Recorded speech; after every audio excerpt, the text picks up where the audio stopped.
Agent Daniels, when we left off yesterday, I believe we had spoken about in this exhibit the house, the fire pit, Tylee's burial site, and the garage and shed. Is that correct? That is correct.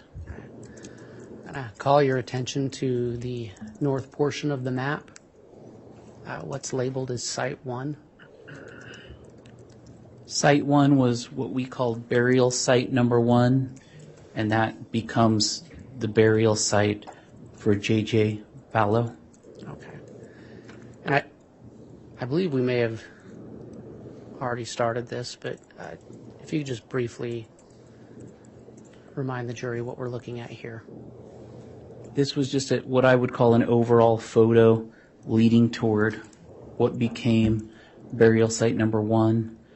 And burial site number 1 ends up being in the vicinity of where that laser pointer is. Okay. And this is just kind of showing you an overall of what the vegetation looked like, the higher level vegetation in that area, and then we'll gradually get closer to the site. Yeah. Just 1 second, Your Honor.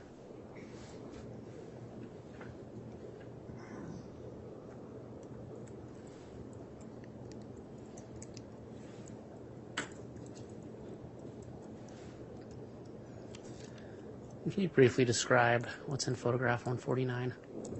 This is just a photograph as we get closer now to burial site number 1, and this is the actual burial site here. So you can see the thicker vegetation, higher vegetation around the burial site, and then the actual burial site has the thinner layer of vegetation on top. And then when you're there in person, you could see that it was actually a little raised berm that was the actual burial site. Okay. And I believe that we covered this photo yesterday, and in this photo. Correct. And just to refresh everyone's memory, was this the preparation site or preparation of Site 1? Correct.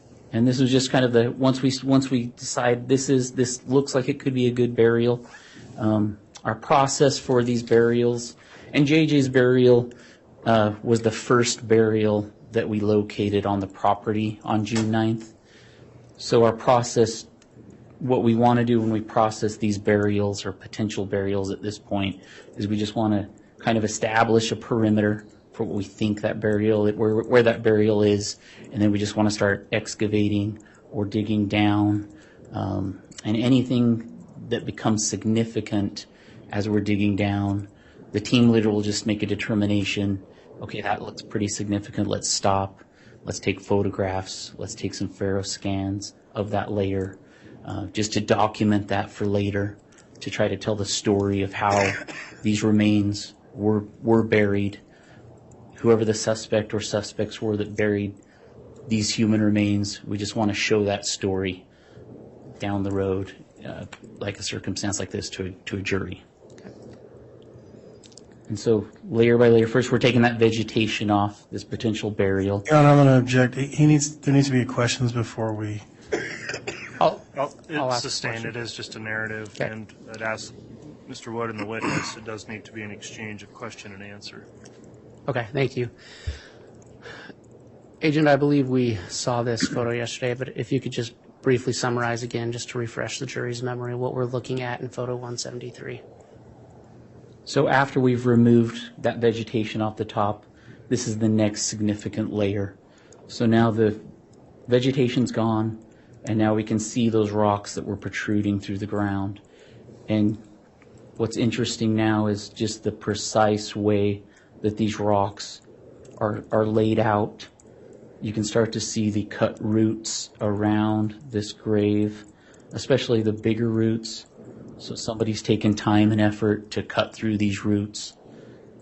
And then you can start to see some board. Agent, to clarify, when you say someone has taken time to cut those roots, was it your team that cut those roots, or were they already cut? They were already cut, so our team did not cut these roots.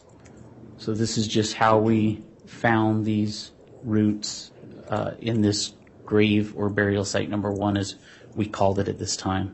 And when we were there at this stage, we didn't know if this was burial site number 1 or if there would be human remains here. But this was a very good indication that somebody in this part of the field or property had deliberately placed these rocks that shouldn't belong there in this precise manner. So it's a good indication that this is a burial at this time. And what did you observe in photo 181? So once the stones and rocks were removed from that last layer, this was the next layer. So underneath those stones, rock, there's 2 planks that were observed. And so that was a good point to stop, take more photos, and do some scans. And again, you can just see the same tree roots keep becoming exposed. Detective Agent, you've described these boards and these rocks. Have you had, through your work with ERT, multiple experiences discovering and uncovering clandestine graves? Yes. So through my experience, I've probably excavated approximately 5 to 7 burials. Out of all of those burials, this is the most precise. Somebody's taken the most effort to bury these remains. And what I mean by that is I haven't seen it. Oh, here, let me ask the question. Sorry. Agent, from your experience, you talked about the deliberateness of those items placed there. Was there anything else significant or that stuck out to you about those items being placed there? So by placing these planks and rocks, a couple of things stuck out to me, and that would be you would do that in order to prevent wildlife potentially from getting to your human remains. So if wildlife got to the human remains, they could then scatter those human remains. And if they scattered the human remains, then obviously a neighbor or somebody else could find those human remains. So then the grave's not as hidden as these person would like them to be. Also, I had already described how this grave was found. There was like a raised berm. When human remains decompose, that usually means that if it had been level, there would be like a sinking of the soil once the human remains decompose. So somebody's put some thought into if the human remains decompose and there is like a sinking of that top layer, if there's a berm to it, then that will kind of level out over time. So in my experience tells me somebody's put some thought into preventing wildlife from getting to the human remains and also thinking about once those human remains decompose, not having such a depression in the soil from above. So trying to keep the remains hidden. Thank you. Agent, can you describe what we see in photo 183? So now we've removed the planks and the teams continue to excavate further into the grave. And now we can see a black piece of plastic that starts to be exposed. Okay.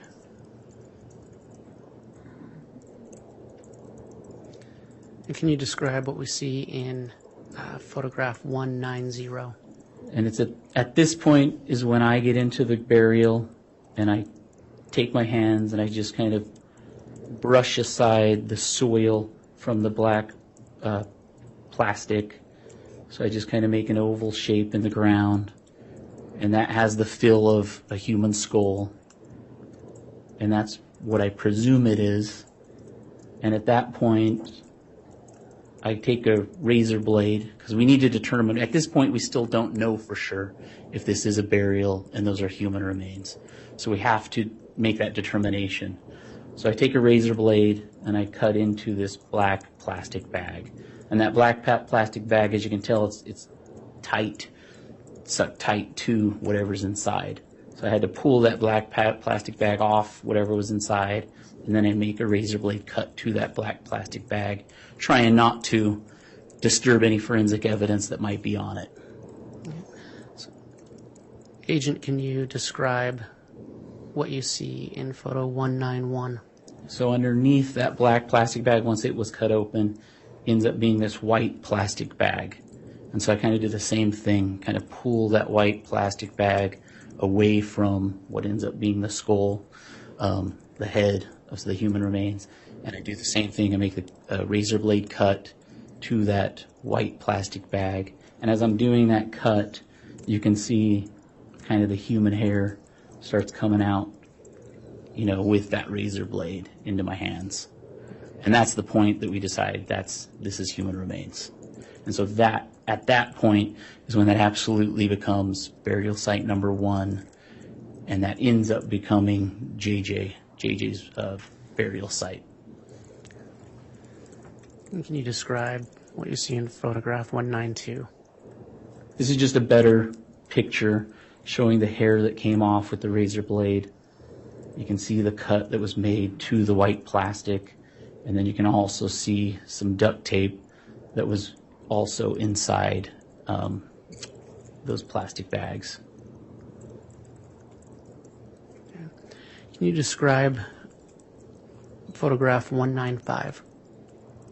And then from that point, we know we have the human remains. This is a burial. So now the team just needs to continue excavation of the entire burial site so that we can remove the remains. Same process, just continue to excavate down until we can see the entire remains. Maybe there's other evidence in here also.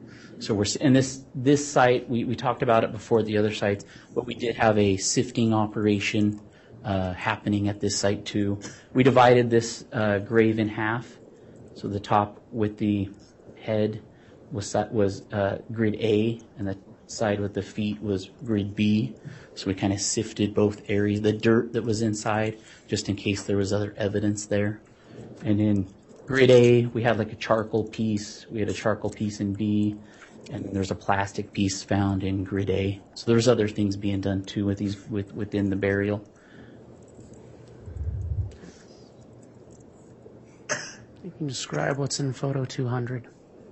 The teams just continue to excavate, so we're just getting a little bit deeper. We're getting further down in that excavation process, and then you can just kind of see the roots are still there, so just things are showing up better.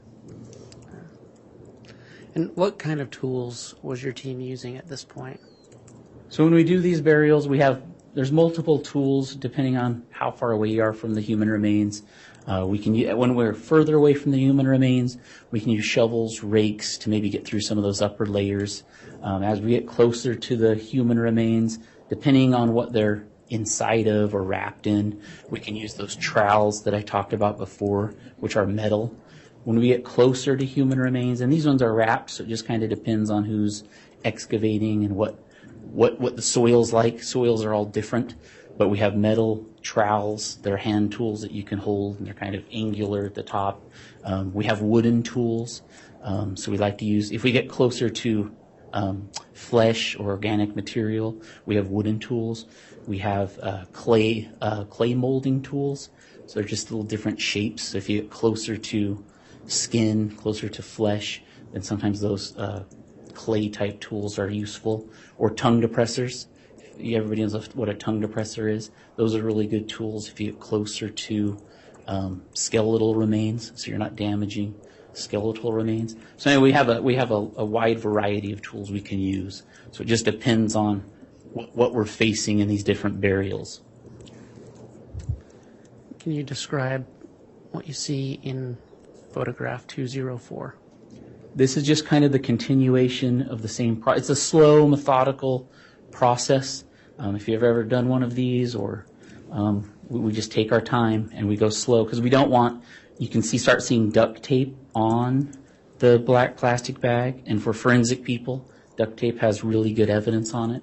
So we go slow and methodical because we don't know what we're going to find, like the duct tape, so we try to preserve that. We don't want to hurt it, and we don't know what else we're going to find, so we just kind of go really slow, trying to find those key things and preserve those. So we just keep going down, and maybe that duct tape, something just every so often the again, it's the team leader's discretion when we stop, take photographs, and just try to, so when we're at this stage, just try to have these photos for everybody to review later. Okay. And can you tell us what you see in photograph 209? So now we're pretty much complete with the excavation of the human remains, and now we're ready to remove those remains. And what do you see in photo 215? So once those remains were removed, provided to the coroner, this just shows that there was decomposition that was leaking out of those plastic bags and has been left inside the burial. And then we did take samples of that decomposition.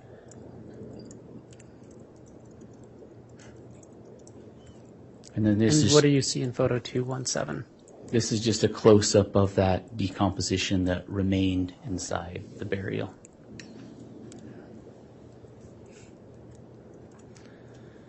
Can you describe what you see in photograph 240? This is just showing some of those pieces of evidence or the rocks that were on top of the burial, one of the first layers, and then the planks that were on top of the burial. So some of those first layers that we had removed and then later took as evidence. And then all of the evidence from this burial was provided to the Rexburg Police Department, and then the human remains were provided to the coroner. And can you describe what we see in photo 268? And then this was the first burial that we found on the property. And so at this time, it was really important that we went deeper after we found the remains, and went wider after we found the remains, because at this time we weren't positive. We were still looking for Tylee's remains. So now that we had found JJ's, we knew, hey, Tylee's around here somewhere. So it was super important that we used the tractor. Is Tylee buried underneath JJ? Is she somewhere in this vicinity? So we just had to use that tractor to try to see if Tylee was in this same area. So this was kind of the first time we used the backhoe to just kind of expand a little bit around where JJ was, just in case. And did you find anything else in burial site 1? We did not.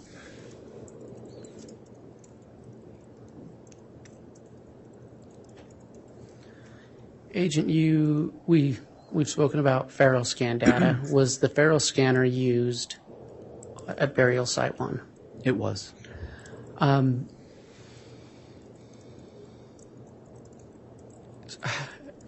You spoke earlier about it being at the site supervisor's discretion as to when to run the scanner. As the site supervisor, can you just explain a little further what are the types of things that would lead you to have the Faro scanner run?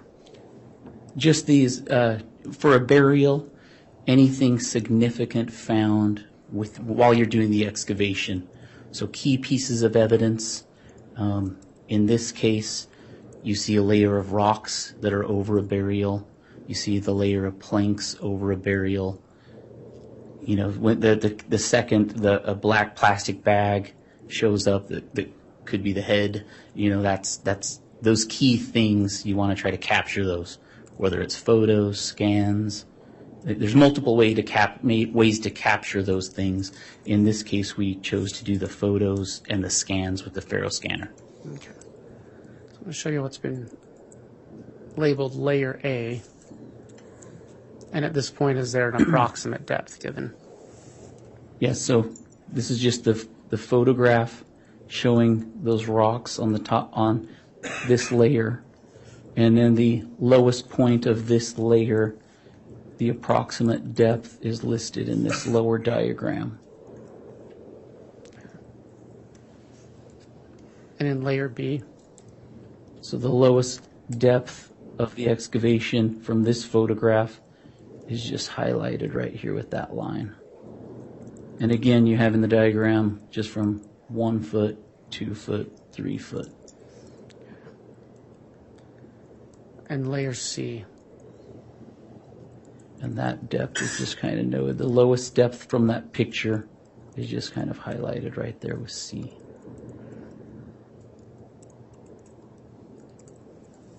And what can you describe for layer D? Just from this photograph where we were at that time, the lowest depth that was scanned was right there, so just under a foot. Okay. And finally in layer E. So this is when that excavation was complete. We were ready to remove the remains, and then the lowest layer scan depth when that picture was taken was just above 2 feet. Okay.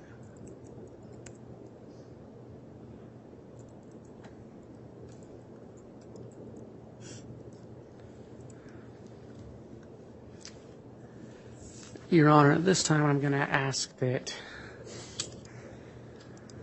the witness be handed what's been marked as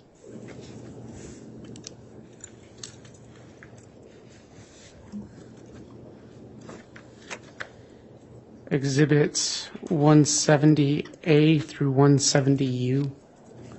And I would, well, wait till he sees them. And the copy has been provided to counsel in the court.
Agent, can you briefly review what's been provided to you in 170A through 170U and let me know when you've had a chance to review it?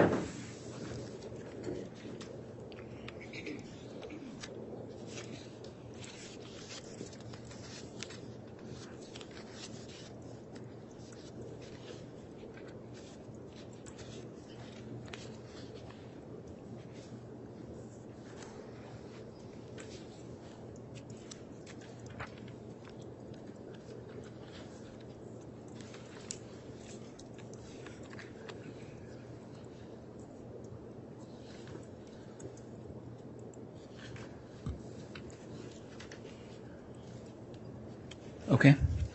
Do you recognize that exhibit? Yes. What does it purport to be? Looks like our ERT photos that were taken June 9th and June 10th. And are those, are they the same photos that were used in your exhibit? Interactive, yes.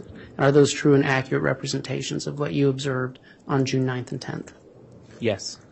Your Honor, the state moves for admission of state's exhibits 170A through 170U into evidence. Any objection? Your Honor, may I have voir dire in aid of this objection? Yes. Agent Daniels, these photographs, each one of these photographs that are in this packet are also photographs that have been shown to you in this particular exhibit, is that correct? In the exhibit, the PowerPoint exhibit? Correct. Okay.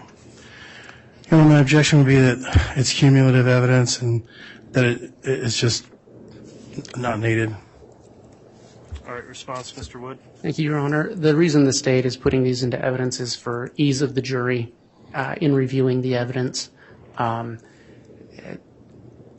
Where this exhibit is interactive and they may not be familiar with it, it's just a simple paper copy of the pictures. So it's just simply for the ease of the jury.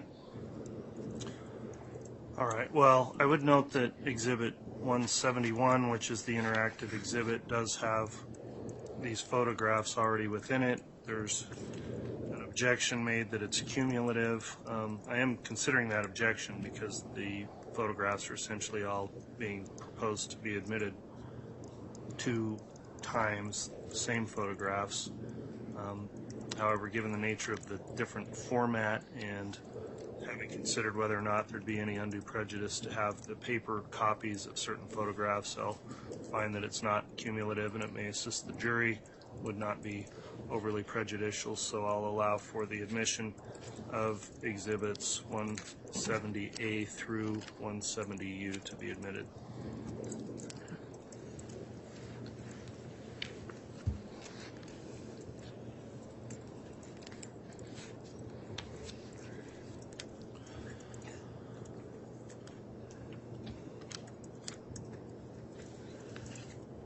Then I next ask that the witness be handed State's Exhibit 170V through 170QQ.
Agent, can you review State's Exhibits 170V through 170QQ and let me know when you've had a chance to review them? Yes.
Okay, I've reviewed them.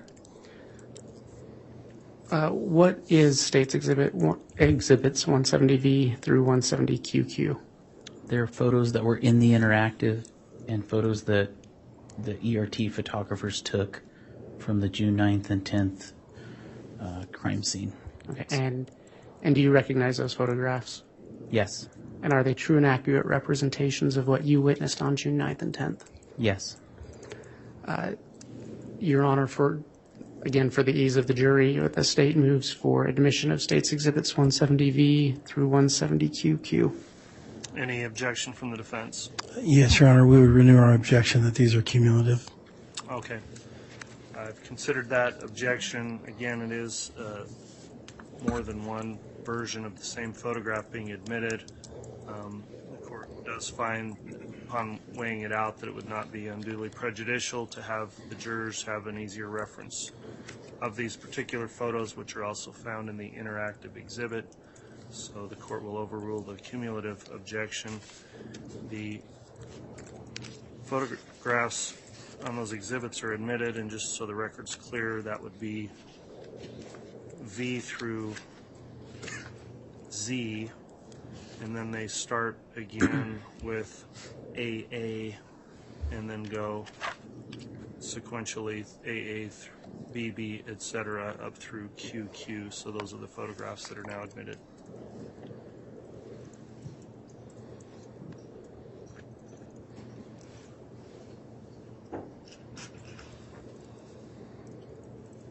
And then if this witness could be handed State's Exhibit 170RR through 170XX.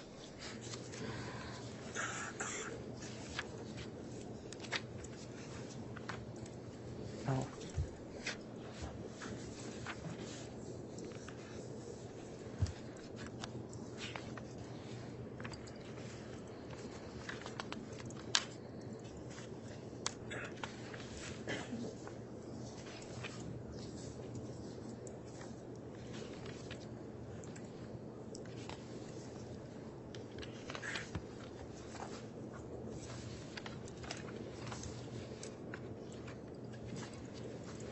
Looks like there's 2 copies, is that right? Yeah, I accidentally handed you my copy as well. Okay.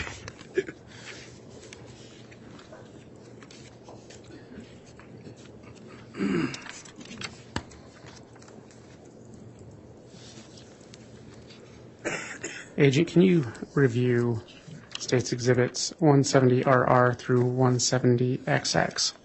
Yes.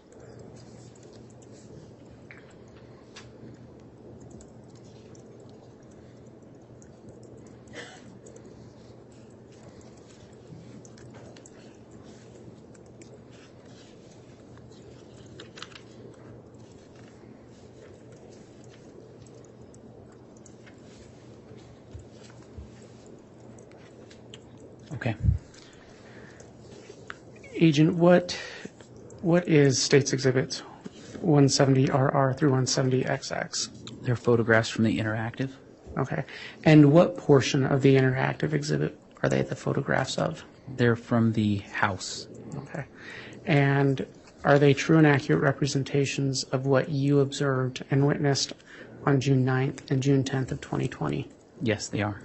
Your Honor, the State moves for admission into evidence of 170RR and through 170XX. Any objection from the defense? Your Honor, the defense would object to these being cumulative. All right. Thank you, Mr. Thomas. The court's again considered that objection. While these photographs are already incorporated into the interactive exhibit, I determined that they may be an alternative way for the jurors to more easily access the photographs and would not be unduly prejudicial. So I'll overrule the cumulative objection and allow for the admission of exhibits RR sequentially through XX.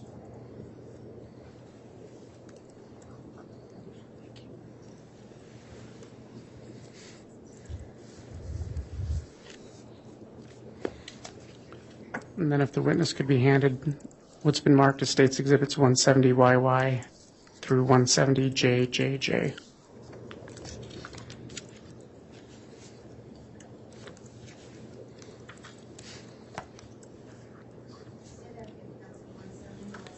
(170YY through 170JJJ).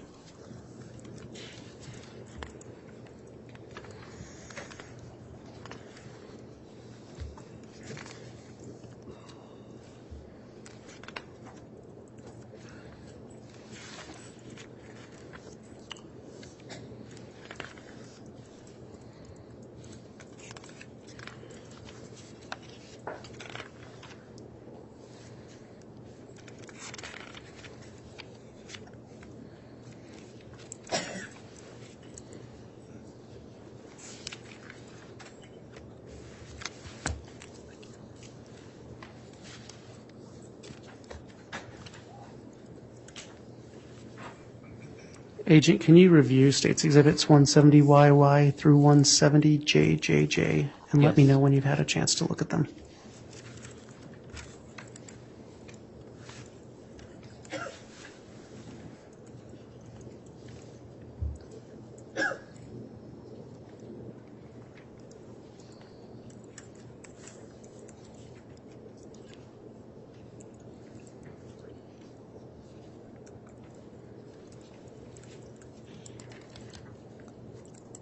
Okay.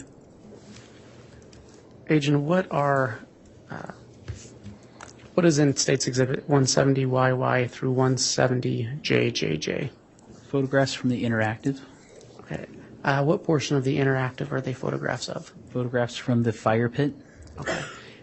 And are they true and accurate representations of what you observed and witnessed on June 9th and 10th of 2020? Yes. Your Honor, the state moves to enter States Exhibits 170YY through 170JJJ into evidence. Any objection? Yes, Your Honor, same objection. We would object to it being cumulative. Very well. The court's considered that cumulative objection for the same reasons I've indicated in the previous three rulings as to the nature of these photographs in relation to the interactive exhibit. I'll incorporate that same rationale and overrule the objection.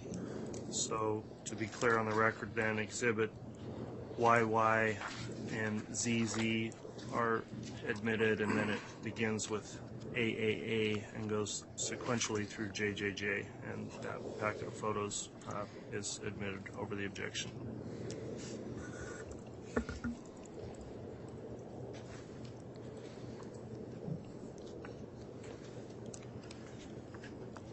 And then if the witness could be handed States Exhibit 170KKK through 170WWW.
Agent, can you review States Exhibits 170KKK through 170WWW and let me know when you've had a chance to look over them?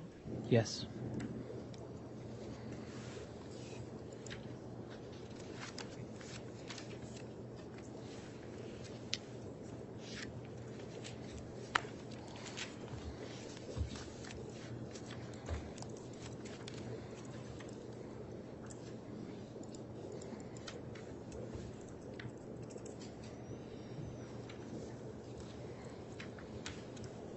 Okay.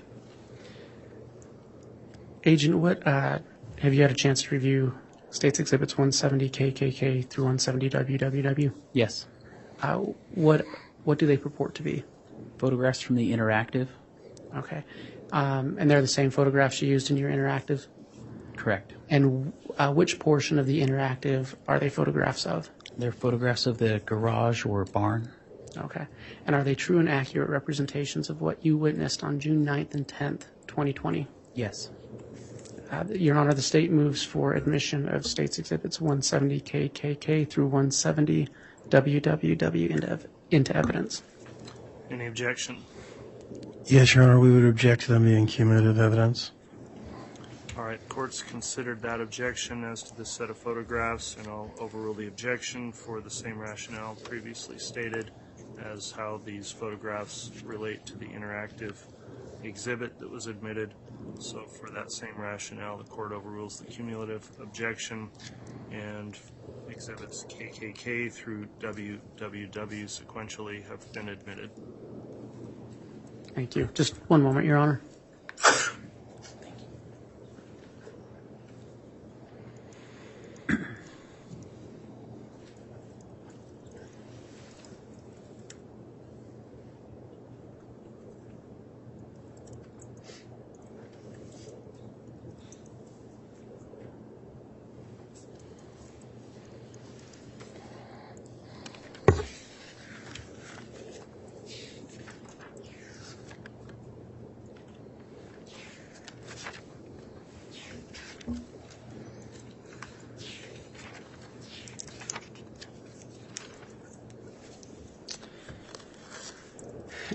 Agent, can you,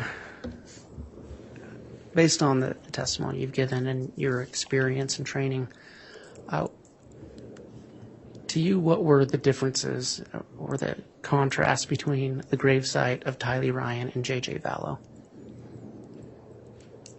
I thought there was a big difference between J.J.'s burial, which was our first burial that we uncovered that we just talked about, where the stones were covered in such a precise way, and the planks were there, and J.J.'s human remains were all intact, wrapped in the plastic bags, and then the white bag, at least, was on his skull from what we saw, versus burial site 2, where we at first couldn't even tell they were human remains, and then the way we found Tylee's remains, just kind of that mass of organic material at first.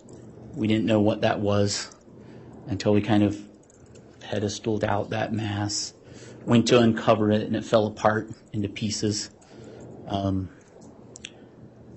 Saw the burned, charred remains of Tylee's remains. So just such a big contrast for us as a team, going from JJ's, how precise everything was placed, the stones, the planks, the wrapping of the body, all intact, versus Tylee's melted, charred mass, how that was placed in that burial.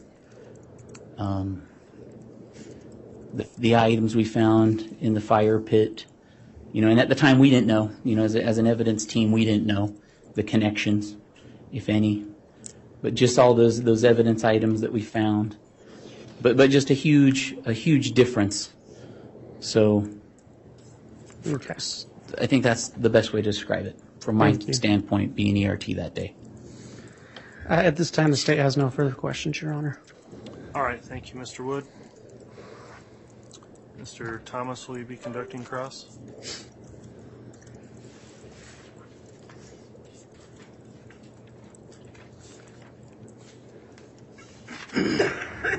Yes, Your Honor.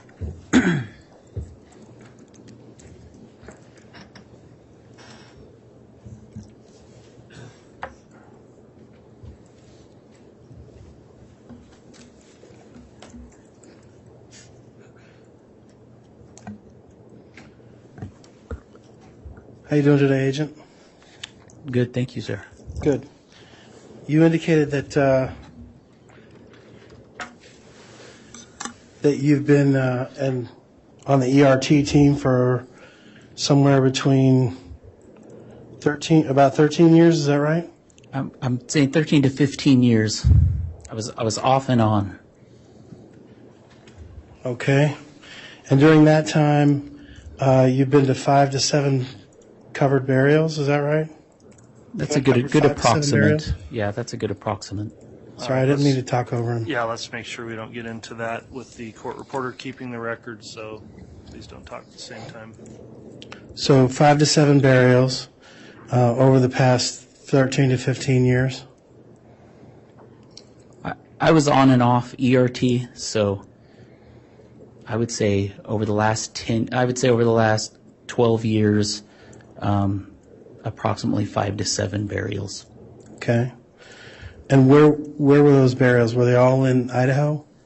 I've always been in the Salt Lake City division, which covers Utah, Idaho, and Montana. Okay. And where was your first uncovery of a burial? I'd have to look that up. You don't recall? I don't remember. Okay. Would you consider this two separate burials, or would you consider this particular case one burial? I would consider this two separate burials, mainly because of the contrast that I just described. Okay. So I guess what I'm asking is, when you say 5 to 7 burials, are you saying 5 to 7 different events, or 5 to 7 sites that you, or like, I don't know, how would you describe it? I would say some of those burials were in the same burial, and some of them were individual in one burial. Okay. So how many sites, like how many times have you gone out and done a burial uncovery over the course of your career? I'd say approximately 5 times. Okay. So I'd have to review a bunch of reports in order to give you very specific details. all right. Have you ever done a burial in Idaho? Yes. Okay. Other than this one, I guess is what I'm asking. I believe so. I believe so. I'd need to check, though, just to be sure. Where would it be? Probably on the Fort Hall Indian Reservation. Okay. And what about, you indicated that your coverage area was Utah, Idaho, and Montana? Correct. Okay. Where in Montana would you have gone for a burial uncovery?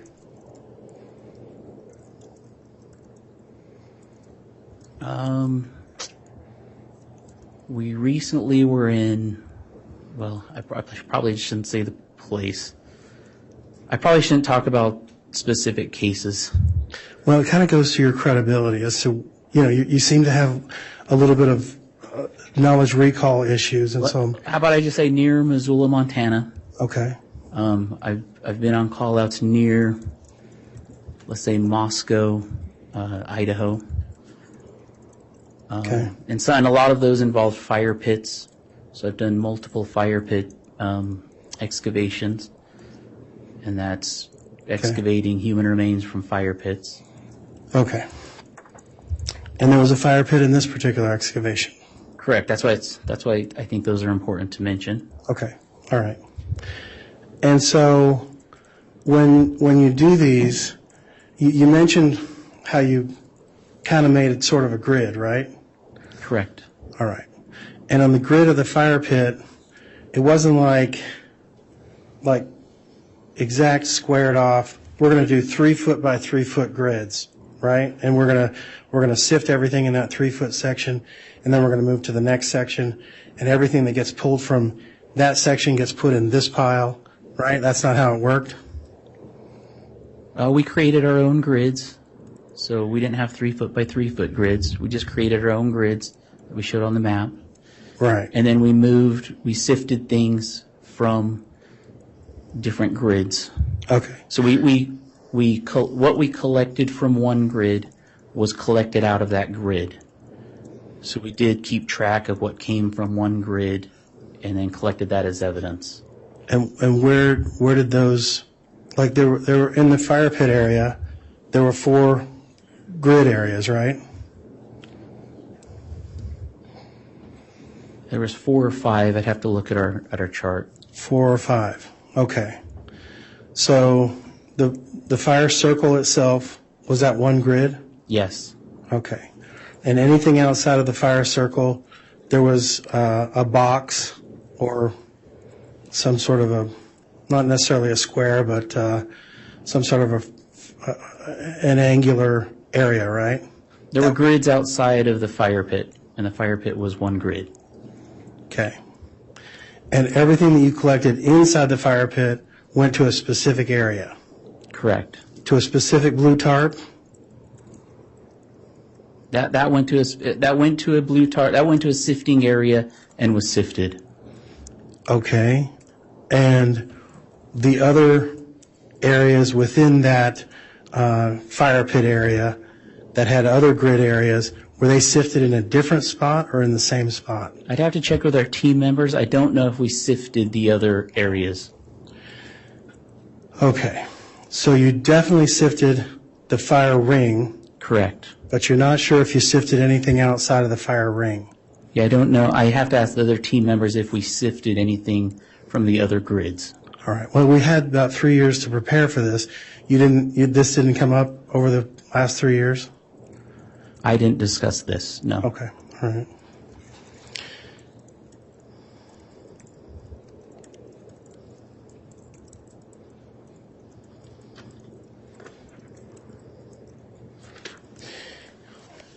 You mentioned that you were let me get it right here.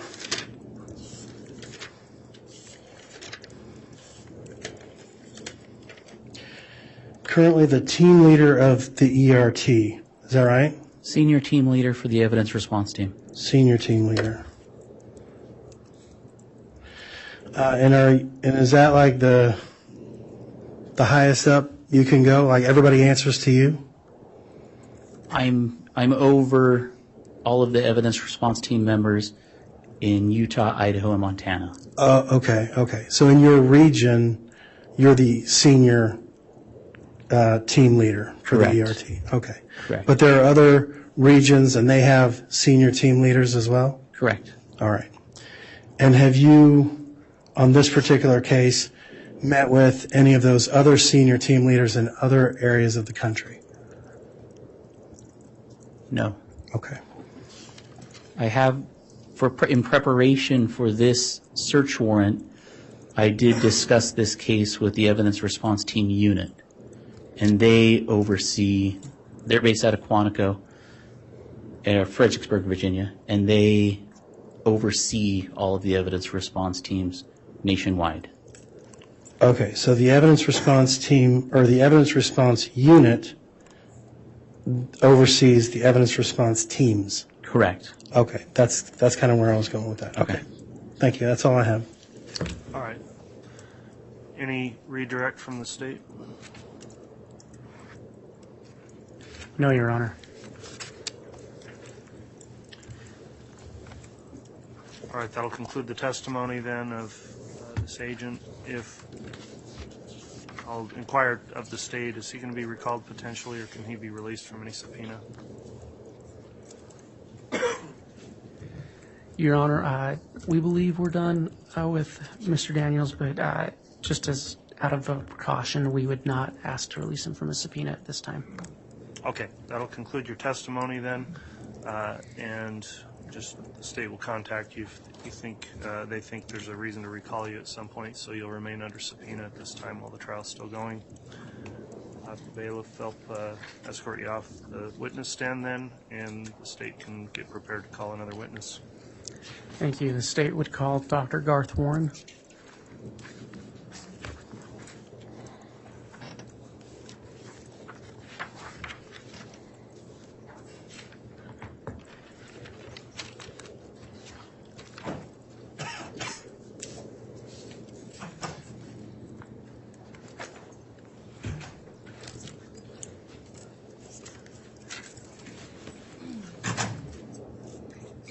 Swear or affirm that the testimony you're about to give will be the truth, whole truth, and nothing but the truth, so help you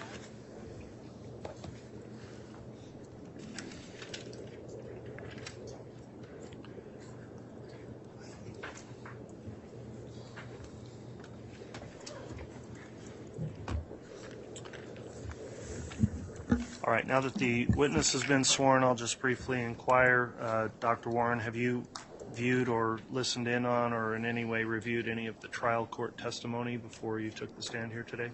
No, Your Honor. All right, thank you for that. When you're being questioned, please make verbal responses so we keep a clear court record, and please also avoid talking at the same time as anyone questioning you so the record remains clear as well. With those ground rules in mind, then, Mr. Wood, if you'd like to inquire on direct, you may. Thank you. Can you please state your name for the record and spell it? And spell your last name. Garth Warren, Garthwarren. Dr. Warren, what is your occupation or profession? I am a forensic pathologist. Okay. What is a forensic pathologist? So, forensic pathologist is a medical doctor who essentially tries to figure out why people die. And the main tool that we use is an autopsy. We use additional studies as well, but the main tool is the autopsy, and ultimately we determine the cause and the manner of death. Okay. So you said you're a medical doctor. Are you a duly licensed physician in the state of Idaho? Yes. How long have you been licensed to practice your profession? So I've been practicing licensed in Idaho for approximately 6 years, almost 6 years, and I was licensed in my previous job in Colorado for 5 years. So a total of about 11 years. Okay. And are you presently engaged in the practice of being a forensic pathologist? Yes. Where did you receive your training in pathology? So I attended the University of Health Sciences Center in Portland, Oregon, Oregon Health Science Center, and I did a general pathology residency and completed that. And after I completed my general residency, I stayed on for 2 more years and did a 2-year fellowship or just additional years of training in neuropathology, which is just the study of the pathology that of the brain and the spinal cord. And then I went back to Denver, where I went to medical school, and I did a 1-year fellowship in forensic pathology. And I've been doing that ever since. Are you employed by the Ada County coroner? Yes. And what are your duties as a medical examiner in Ada County? So certain types of deaths fall under our jurisdiction at the coroner's office. Typically those are non-natural deaths. They can be natural deaths, a sudden unexpected natural death in a young individual where the cause of death isn't apparent. We would take jurisdiction. But really anything else, accidents, suicides, homicides, any suspicious cases would fall under our jurisdiction. So we have a whole team at the Ada County Coroner's Office. I play one role as the forensic pathologist. I essentially will either perform an autopsy or some kind of examination to try to determine why people die when they come into our jurisdiction. Okay. To your knowledge, does the Ada County Coroner's Office have a contract with Fremont and Madison counties for you and other medical examiners to perform autopsy work? Yes. Okay. During your experience in the Ada County Coroner's Office, approximately how many autopsies have you performed? So it's usually between 200 and 250 autopsies a year, and so I've been practicing in Idaho for almost 6 years, so about 1,200 to 1,500 cases, and if you include Denver, it's between 2,000 and 2,500 cases. Okay. Are you on the staff or are you affiliated in any way with any universities or academic institutions? Yes, I am a adjunct professor at ICOM, Idaho College of Medicine, that's in Boise. We frequently have medical students who come and observe autopsies, especially those who are interested in going into pathology.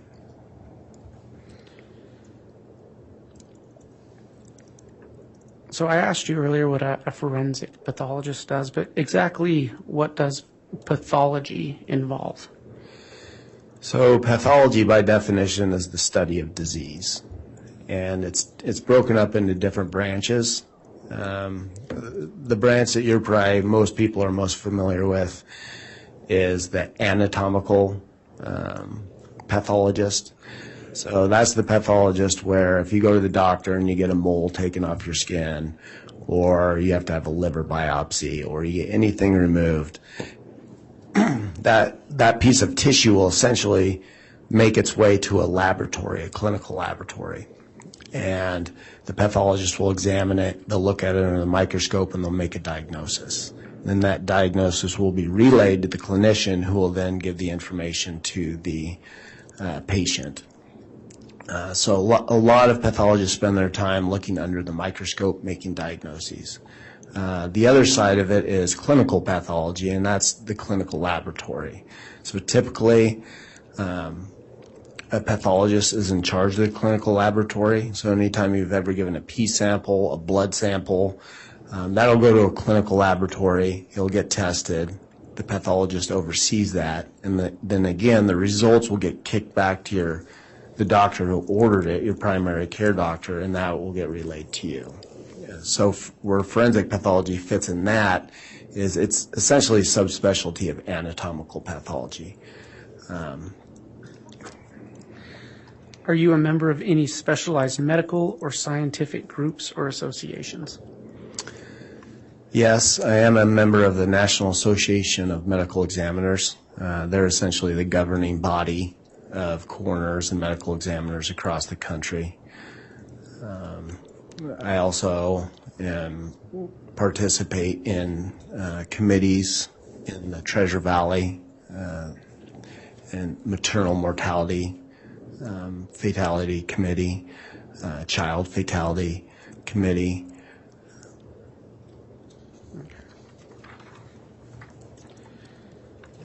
Are you a member of the American Board of Pathology? Yes. What is the objective of this board? So this board is the governing board that gives you your actual board examination.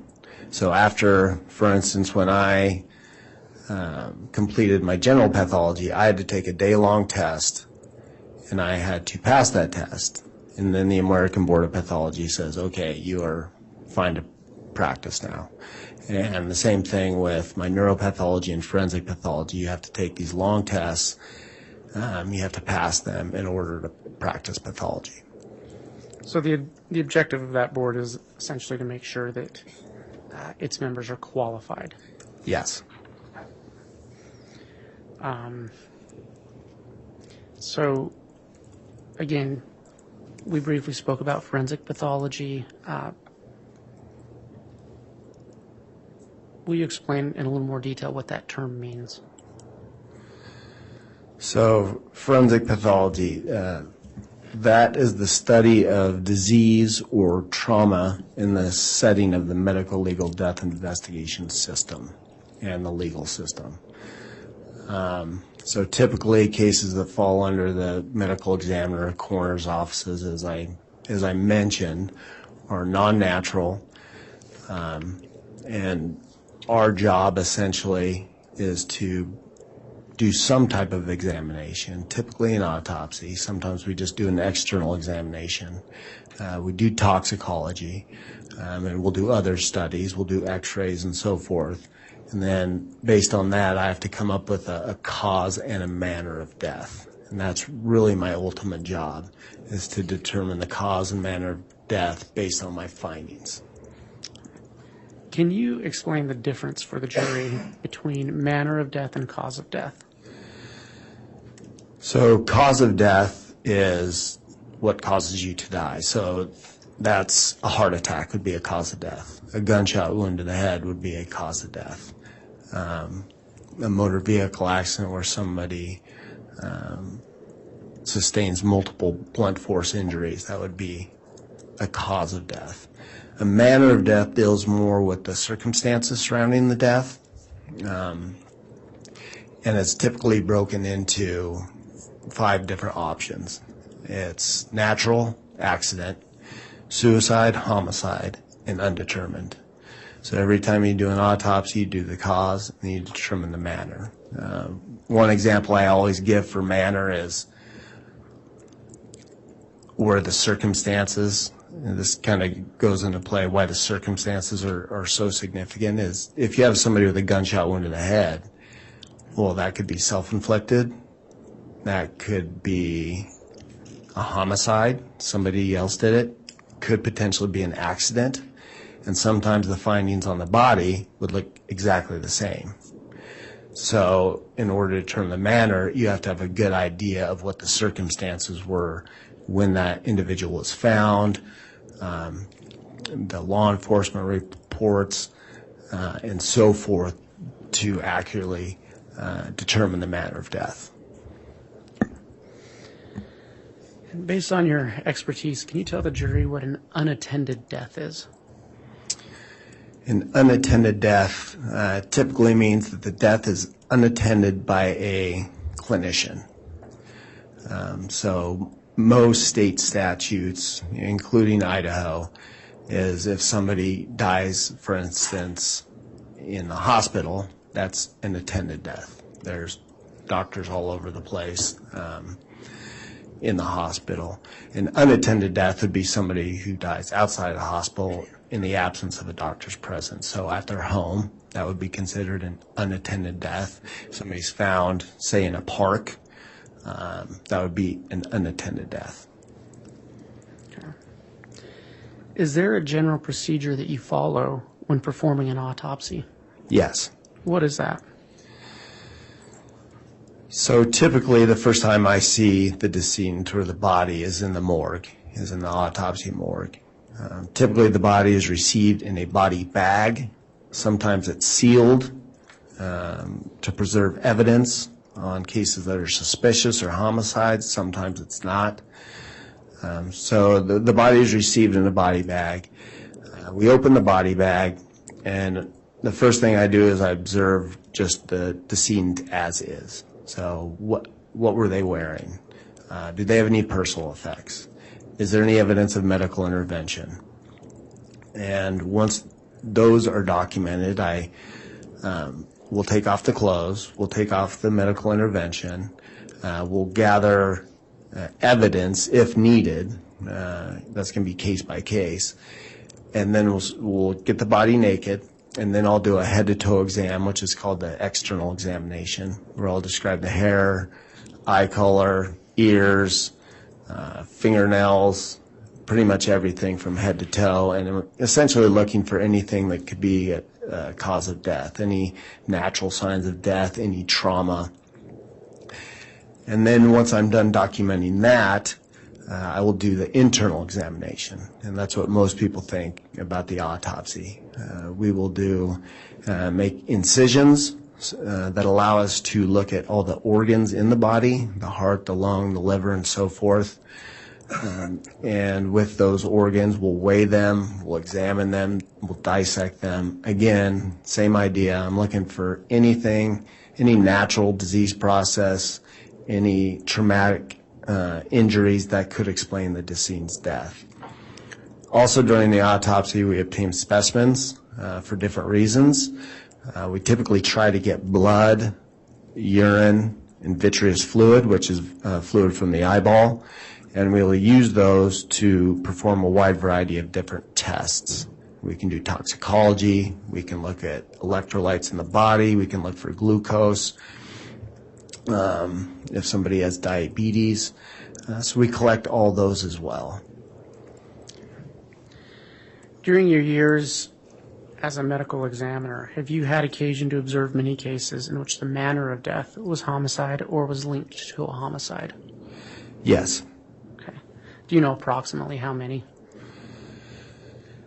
I would say on average about 20 a year for 10 to 11 years, so over 200. Okay. Doctor, were you involved in the autopsy of Joshua Jackson Vallow? Yes. Okay. If it's okay with you, I'm going to refer to him as J.J. from here on out. When were you involved in that autopsy? On June 11, 2020. And where did that take place? That took place at the Ada County Morgue. Was this the first time you had ever seen J.J. Vallow? Yes. And approximately how long did that autopsy last? It took approximately 4 hours. Okay. And did you write a report summarizing your findings for that autopsy? I did. Based on that particular autopsy and based upon your education, training, and experience, have you formed an expert opinion concerning the cause of death of J.J. Vallow? I have. What was that?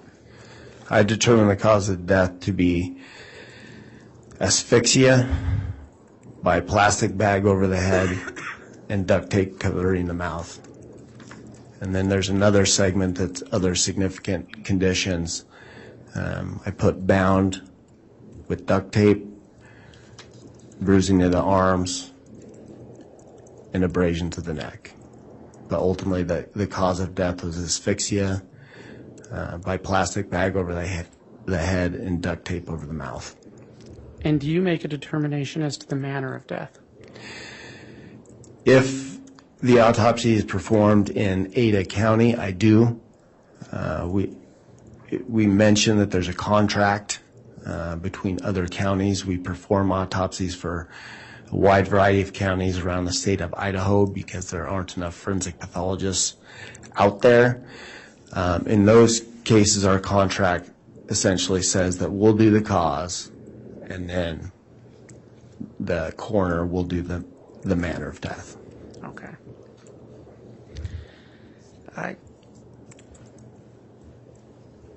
When you commenced your autopsy of J.J. Vallow, can you describe for the jury what you initially observed?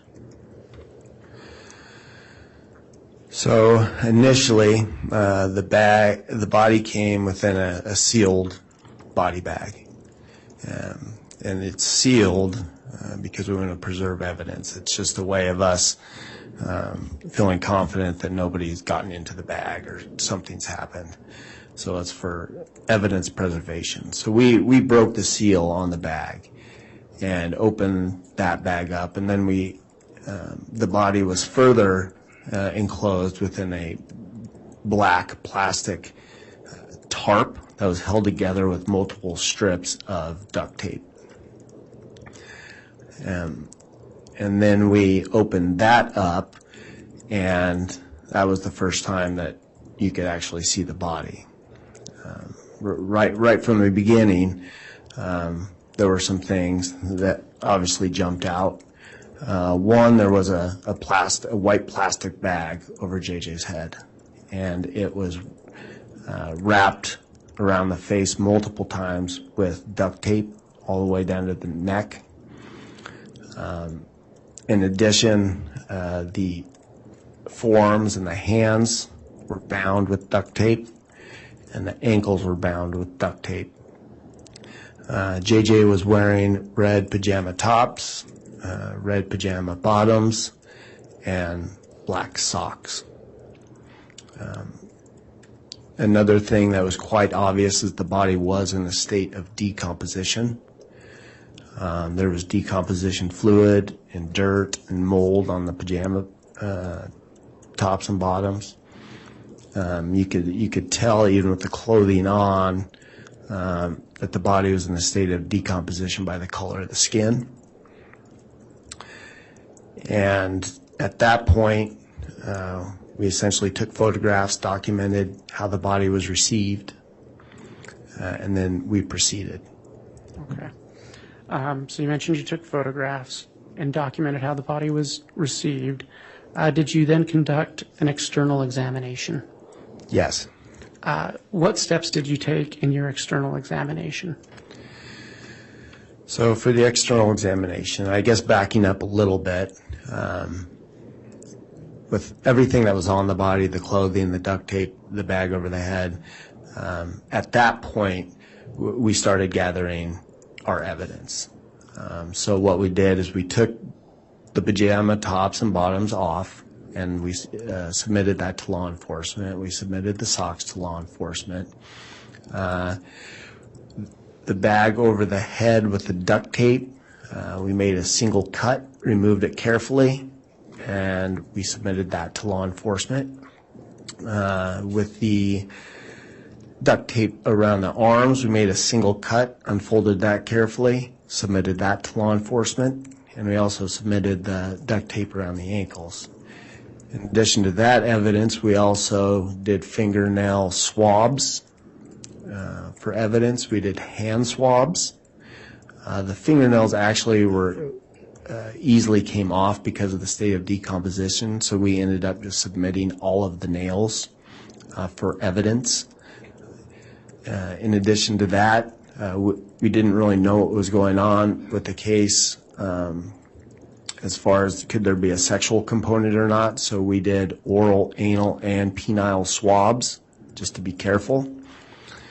And then in addition to that, we took pulled head hair, a portion of the rib, and that was actually done during the autopsy, and 2 molars from J.J. for DNA purposes. Bone, the ribs, and the molars are a good source of DNA, and we kind of figured that DNA may be important in this case. So that was all the evidence that we got and submitted to law enforcement. And then as far as the external examination goes, like I said before, I do an examination from head to toe. And as I stated before, one thing that was obvious was the body was in a state of decomposition. The head took on a green discoloration, neck. Other parts of the body had a light brown, leathery appearance. That is consistent with decomposition. There's fairly extensive skin slippage throughout the body, including partial degloving or skin falling off of the hands and the feet. And that was essentially what I found. I also found some injuries that jumped out. One injury was a scratch. There were abrasions. It appeared to be scratch-like abrasions on the left side of the neck. And angle. Doctor, if I can ask you, why was that significant to you? That was significant to me in a case like this, considering the way he was found. If there's any kind of injuries to the neck, it's a red flag. Do I know exactly what it means? No, but I think some of the things that come to mind are, was J.J. trying to get the bag off his head? And could they be scratch marks trying to get the bag off of his head? I wasn't there. I don't know exactly what happened, but those are the types of things that go through my head. There are additional injuries, including bruising of both upper arms, symmetrical bruising on the right upper arm and left upper arm. And there's also a diffuse hemorrhage on the underlying the right thumbnail. There were also other areas that were concerning or suspicious for injuries that looked like bruising. There were areas on the ankles that looked like bruising that may have been associated with the duct tape. So when I looked at it grossly, they looked like bruises. But in all the injuries I described on the arm, the leg, the ankles, what you do in a case like this where there's significant decomposition is sometimes decomposition can make things look like a bruise when it's not a bruise. So we took incisions on the body in multiple areas that were concerning for bruising. The 2 areas that did show at least convincing hemorrhage in the subcutaneous tissue underlying the skin were on both upper arms. The bruising on the legs or on the ankles didn't show significant bruising or show bruising in the subcutaneous tissue. So to me that means that it could have been a bruise, but I can't confidently say that it was. Yeah, so, doctor, you when you mentioned the hemorrhaging below the subcutaneous, did I say that correctly? Yes.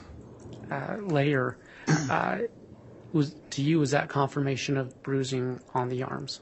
Yes. Okay. And was there anything else notable in your external examination?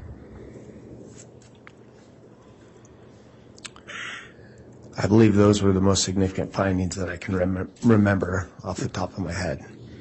Did you find any signs of disease in your external examination? No. Okay.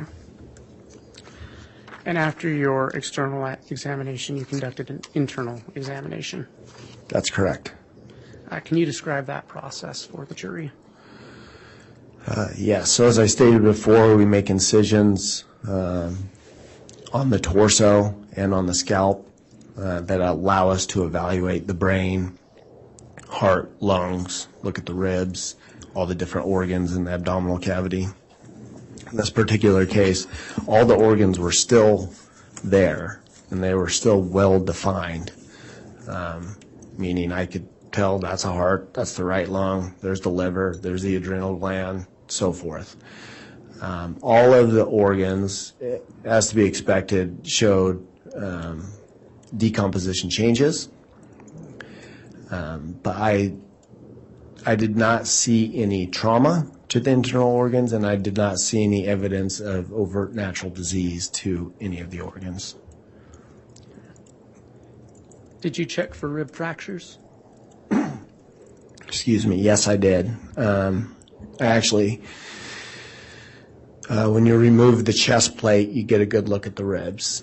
And in this case, on a case where you're really looking hard, what you do is there's a thin layer of soft tissue, the pleura, that you actually, in this case, I pulled away to even evaluate so I could actually see the bone itself. And I did not observe any rib fractures.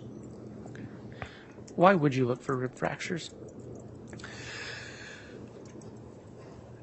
Rib fractures, depending on the case, and that can have different meaning. It's important for me just to document everything that I see and everything that I find. So one reason is simply documenting it. I may not exactly know what it would mean at the time, but it is a finding. You can get rib fractures from trauma. For instance, you're skiing and you fall down, you get rib fractures. You can get rib fractures from CPR. We know in this case no CPR was performed, so we didn't have to worry about that. But ultimately, it's just another piece of the puzzle, another finding to explain any kind of trauma. You stated you examined the organs. Did that include the lungs? Yes. Did you see anything remarkable in the lungs? No, I didn't, other than decomposition changes. Okay. Upon completion of your internal exam, what did you do? So,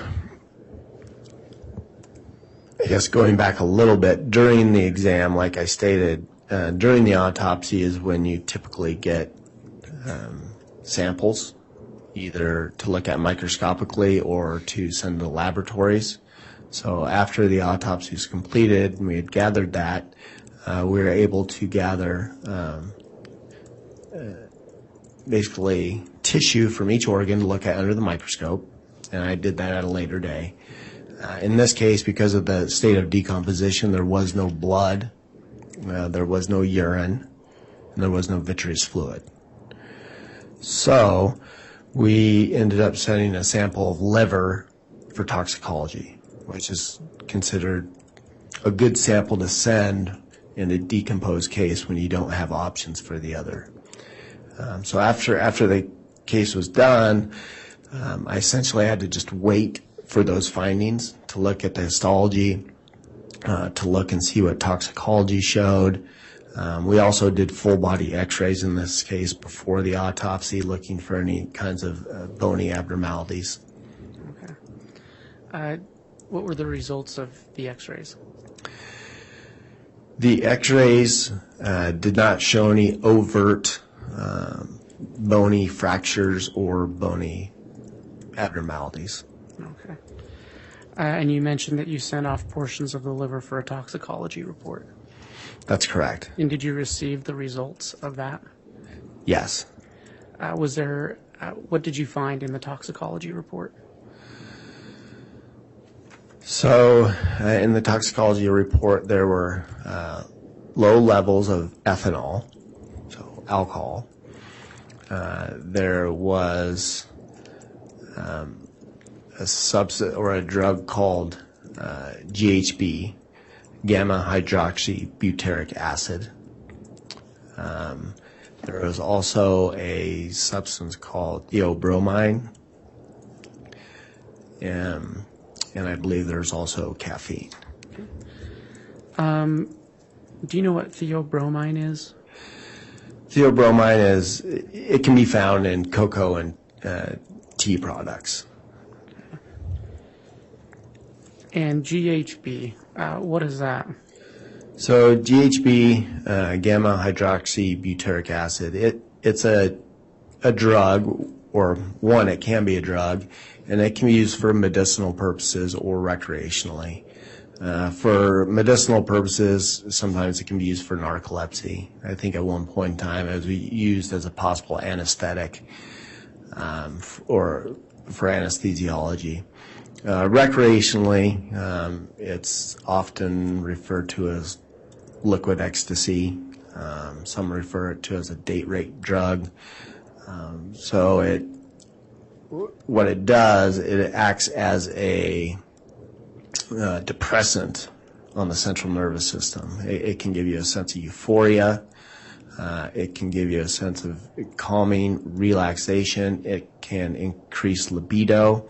It can cause amnesia as well, which essentially would be loss of memory during the time that the substance is on board. So recreationally, it can be used for all of those things. And in addition, GHB is naturally found in the human body. It is predominantly in the central nervous system. And again, like I stated, it acts as a depressant, and it also can be found in lower amounts in the peripheral tissues. Okay, and were the amounts of GHB, how would you characterize the amount of GHB found in J.J. Vallow? The best way to describe it is inconclusive. So GHB was found. So we know through literature, the medical literature, that GHB can be found in tissues, including liver, post-mortem.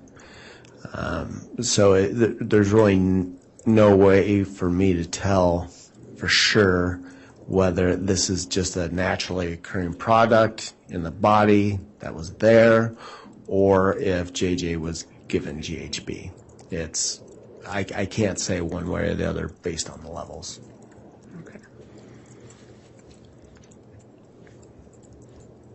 Your Honor, we're about to enter a different portion of this questioning, and I wonder if this might be a good time for the mid-morning break. Okay, agreed that it is. So we will go ahead and take our mid-morning break and try to come back on in about 20 minutes or so. I know they are having some technical issues with the simulcast, so perhaps they can work on that. We'll see where things stand for that, but we'll take that mid-morning break and come back on soon. All right, please.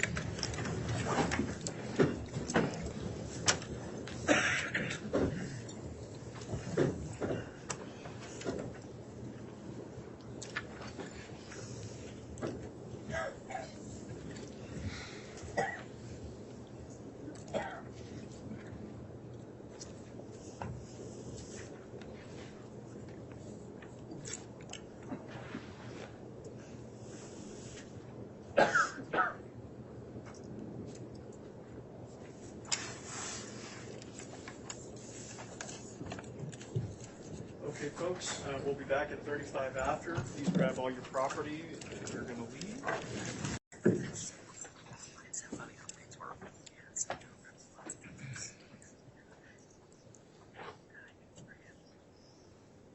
Thank you. Please be seated.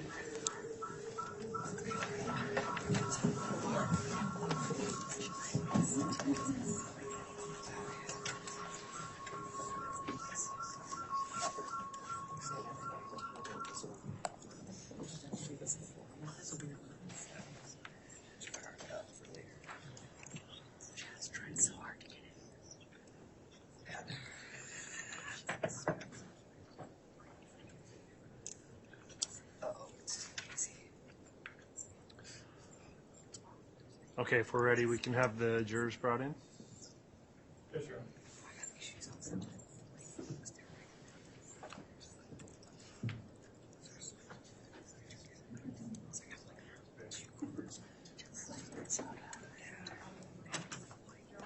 Yes. Okay.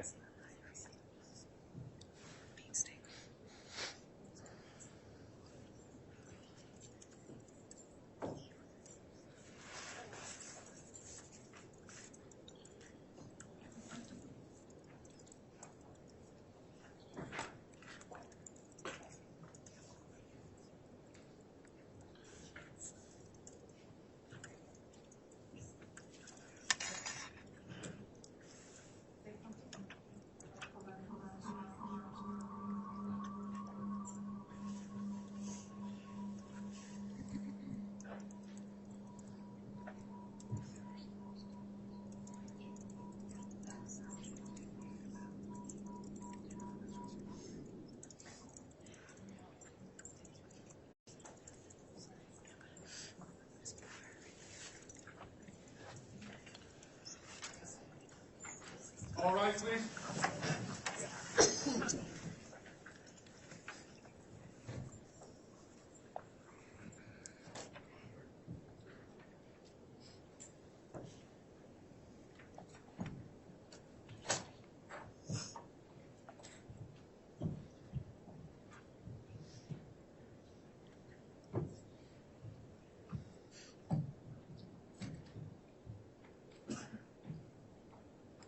Here's our president for you. All right, thank you, Mr. Bailiff. Please be seated.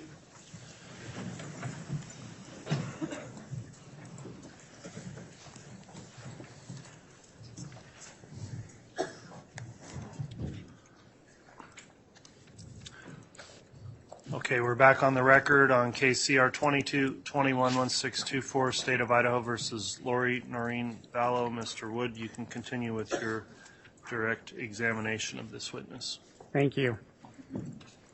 Dr. Warren, before we took the mid-morning break, we had walked through the external and internal autopsy examination of J.J. Vallow, correct? And you mentioned that photos were taken during that examination, correct? Your Honor, I'd ask that the witness be handed what's been marked as State's Exhibit 176A through 176MM. Copies have previously been provided to the court and counsel. And Your Honor, I'm not sure if his microphone is on. I just turned it on. Thank you.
Doctor, can you look through State's Exhibit 176A through 176MM, briefly review that, and then let me know when you've had a chance to review it? Okay.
Okay. Do you recognize State's Exhibits A through, or I'm sorry, State's Exhibits 176A through MM? Yes. What do they purport to be? These are photographs that were taken during the autopsy. And this is the autopsy you discussed earlier on June 11th of 2020? That's correct. And you were present for that autopsy? Yes. And do you recognize these photographs as true and accurate representations of what you witnessed and observed on that day? Yes. Were some of these taken at your direction? Yes. Okay. Your Honor, the state moves for admission of State's Exhibits 176A through 176MM into evidence. Any objection? Yes, Your Honor. Under Idaho Rules of Evidence 403, we'd ask the court to exclude these based on the fact that we believe they are more prejudicial than probative.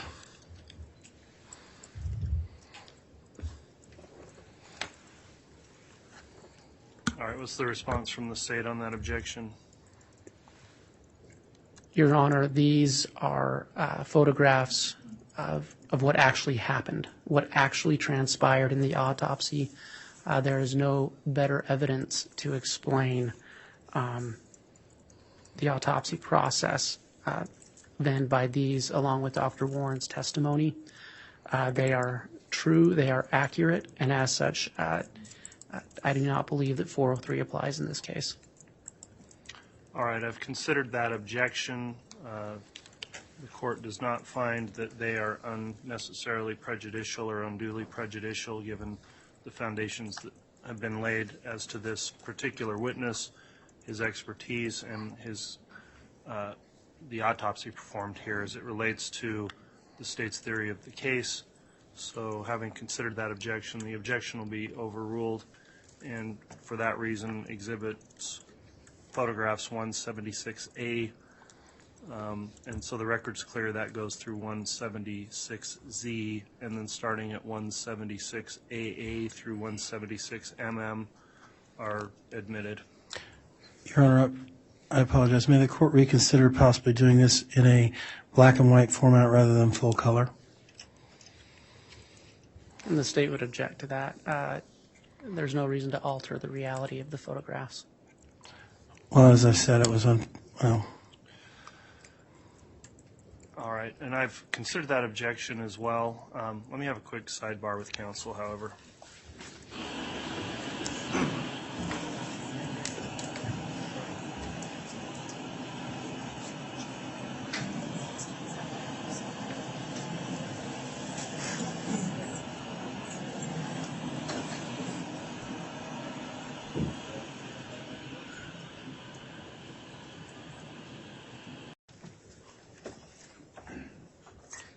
Thank you. Please be seated.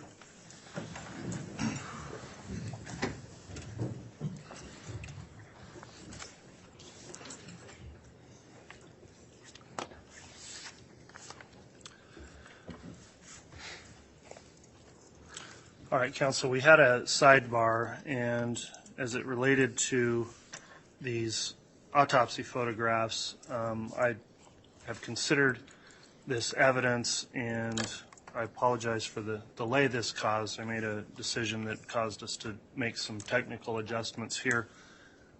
Based on objections lodged by the defense and in consideration of whether or not a particular exhibit may become potentially prejudicial or inflammatory, the courts determined that, number one, it would be inappropriate for many of these photographs to be publicly demonstrated because of the graphic nature of the photographs. Number two, the jurors are entitled to view and see the photographs, but the size of the screen, if they're projected up onto the monitor up there, I would find potentially could be prejudicial just to blow the photos up to that size. And so they will be demonstrated and may be published to the jurors, but through the monitors that the jurors have to contain the size of them and perhaps limit the impact they may have with regards to the objection made by the defense. So as I understand it, I believe we've arranged things so that these photographs will be shown on the monitor of the witness, which the court can see, counsel should be able to see as well, and the jurors, but not the public, and they won't be shown on the overhead projector. So thanks for your patience in us getting that set up. Mr. Wood, they shouldn't be able to. So we'll have to double check as we get going here before we get into the more graphic photographs and make sure they're not being shown in the simulcast location also. Well, and that's, sorry.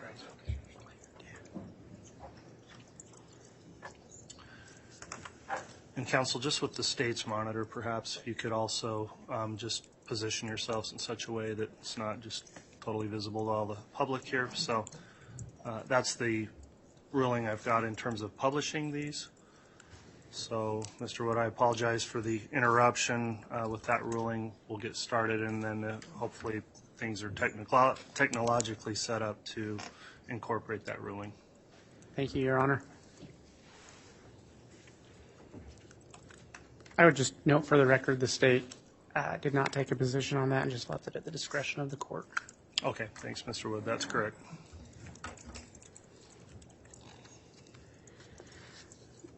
May I have permission to publish now? Yes. Okay.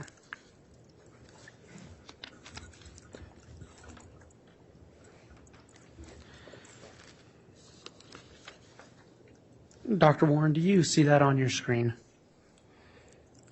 Yes. Okay.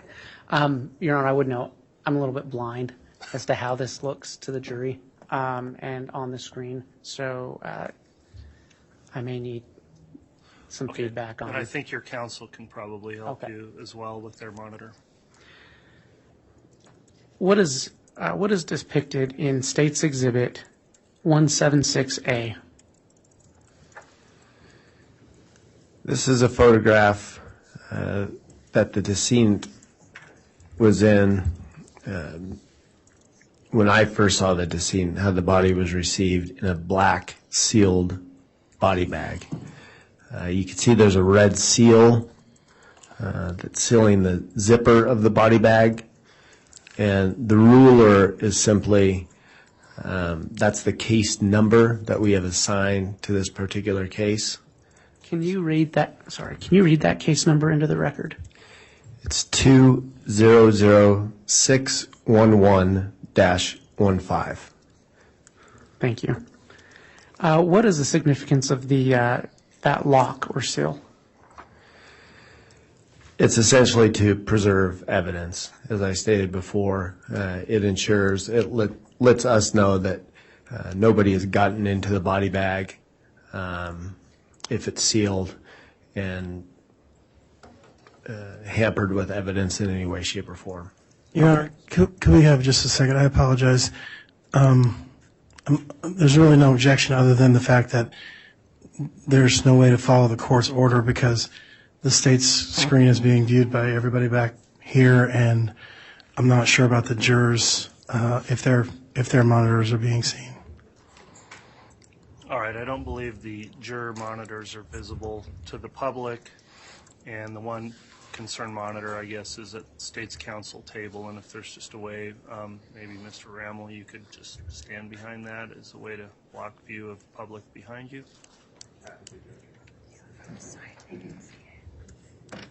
I knew having this many prosecutors would come in handy at some point.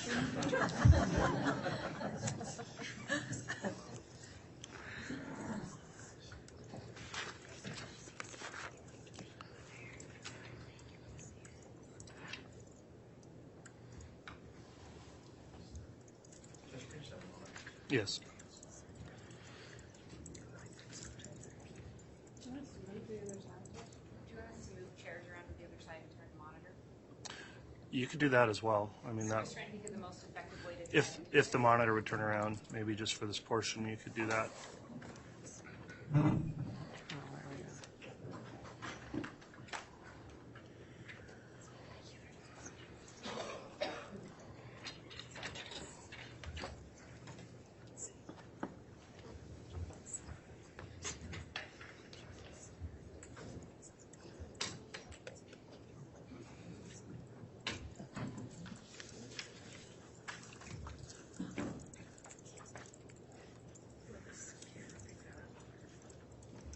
Mine? I don't think so. Okay, thank you, Mr. Rammel.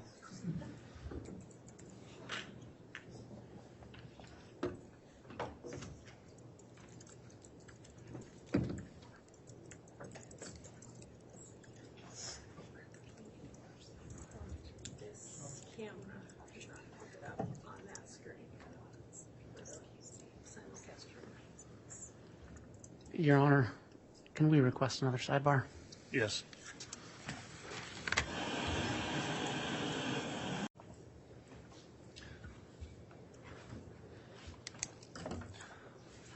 All right, apologies again for that delay, working on the logistics here for a moment. I think we've got things worked out now, and I think we have cut one of the camera feeds for the simulcast, but we still have the audio in the other camera feeds. So, Mr. Wood, if you'd like to continue with your direct examination at this time, you can. Thank you. Oh.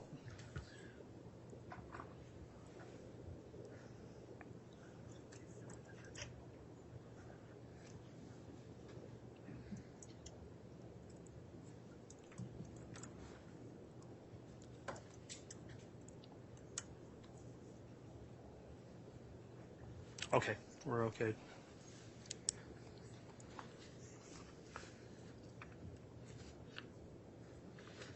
May I continue? You may. Thanks, Mr. Wood.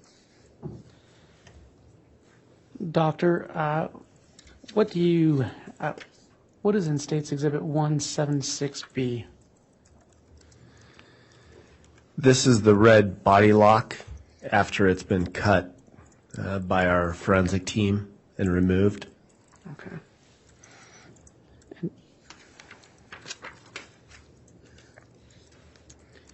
Can you describe what you see in State's Exhibit 176C? So after the sealed black body bag was opened, and you can see here that the body is further enclosed within a black plastic tarp that's held together with multiple strips of duct tape. Okay.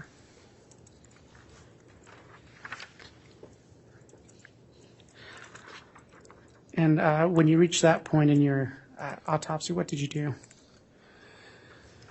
At that point, we opened that bag and we had to peel back some of the duct tape in order to do so.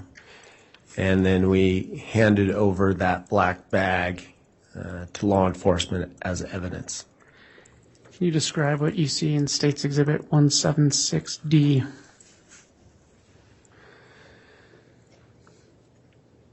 So you can see here the decedent is within that black body bag. So I guess at this point we actually haven't submitted as evidence yet. But this is when we opened up that black bag with the duct tape. And this is the first view of J.J., the decedent. You can see You can't see it real well on this photograph, but there is a white plastic bag over the head, and it's wrapped multiple times with duct tape. Can you describe what you see in States 176E? So this is a better photograph that shows the white plastic bag over the head and the duct tape over the head. You can see there is a defect right above the duct tape on the white plastic bag, and I was informed before the autopsy started that law enforcement had made a small tear in that bag just to make sure that there was human hair and it was identifiable. And so that's why that is presumably there. And is the area where I'm pointing my pen the defect you're referring to? Yes. Okay. In addition, you can see JJ is clothed in a red pajama top that's partially soaked with decomposition fluid. And you can also see that the forearms and the wrists and the hands are tightly bound with duct tape as well.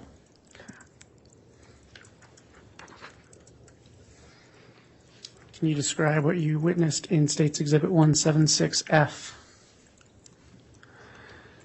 This is a photograph of the lower body now. You can see there's a blue and white blanket that partially covers the lower extremities. You can also see that JJ is wearing a red pajama bottom and black ankle-high socks. And then you can also see the duct tape. The ankles are bound with duct tape as well.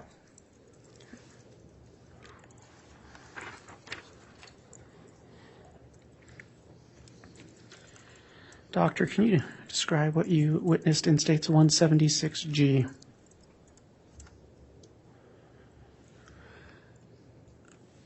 This is essentially another photo. It's just a different point of view. Okay. And what did you observe in 176H? So this is a photograph with the blanket removed. You can better see what JJ is wearing, and you can also see the extent of the decomposition fluid on the clothing better, as well as you can see a small portion of his arm, his left upper arm, and you can see it's in a state of decomposition. It's got a kind of a tan, leathery appearance with skin slippage, which is consistent with decomposition.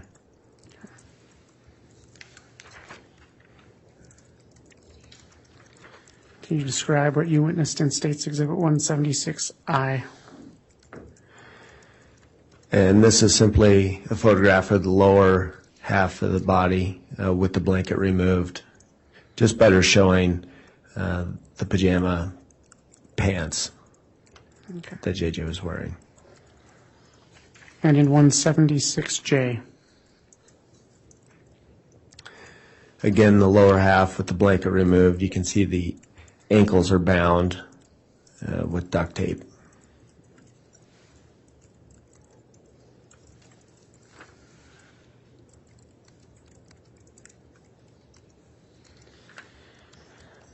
Doctor, can you describe what you witnessed in 176K? So as I mentioned, at this point we're gathering evidence. So at this point we made a single cut along the left side of the head to remove the white plastic bag and the surrounding duct tape. And we reflected it, and you can see a portion of JJ's face at least. And you can see that there's a strip of duct tape covering JJ's mouth that's essentially running from jawline to jawline.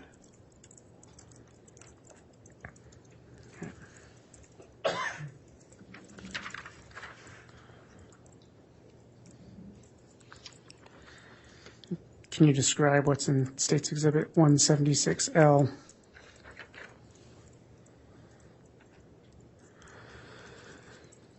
So we carefully removed the plastic bag and the duct tape from JJ's head, and that's a view on the inside. So that would have been where JJ's face was, and you can see there is some fluid and there is some tissue, decomposed tissue, and that fluid is I interpret it as being decomposition fluid. It's common to get decomposition fluid or purge fluid after somebody dies, especially when they're going through the decomposition process. So my interpretation was this was some sloughed off skin from JJ's face and decomposition fluid or purge fluid.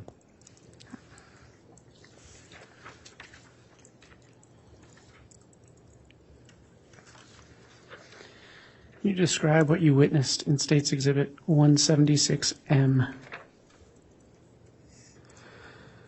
So this is a photograph with the bag with duct tape removed, better showing the strip of duct tape covering JJ's mouth. You can also see that JJ's face is in a state of decomposition. It's has a diffuse green discoloration, and there is skin slippage, predominantly near the forehead, and you can also see his hair. Doctor, just for clarification, where I'm pointing my pen, is that where you're describing skin slippage? Yes. Okay.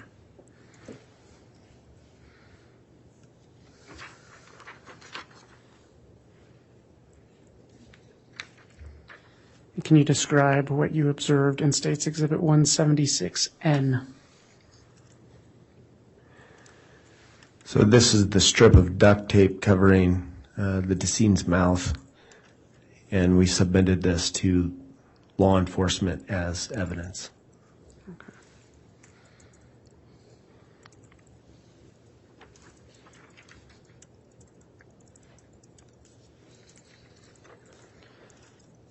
Doctor, will you describe what you observed in States 176O? So this photograph just highlights the duct tape or the forearms and the wrist and the hands that are wrapped multiple times with duct tape.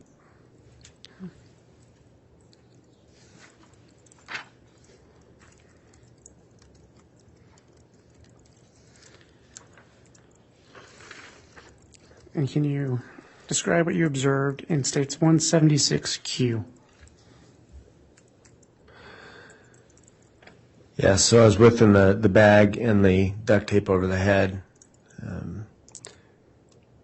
The decision was made to make a single cut across and reflect the duct tape binding the forearms and wrists and hands. So that is a photo after the single cut is made and it's reflected. And you can see JJ's hands. You can see that his wrists are further bound with duct tape, additional duct tape. And you can see on the inside of the large piece of duct tape, there's decomposition, changes and fluid similar to the bag over the head. Okay, and just for clarification, Doctor, is where I'm pointing my pen where you referred to the additional duct tape? Correct. Okay.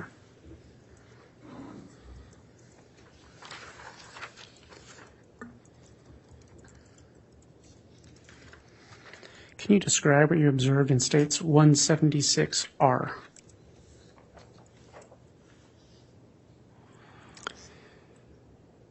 Yes, so this is the large band of duct tape that is now removed from JJ's arms, and this is how we submitted it to law enforcement. This is still looking on the outside, so this is looking at it as you saw it on JJ. Okay. And can you describe what you observed in States 176S? Oh, sorry. This is the same duct tape, and it's just flipped over and now you can see the inside of the duct tape. I guess the only thing that's really notable is that you can see the decomposition staining on large portions of the duct tape.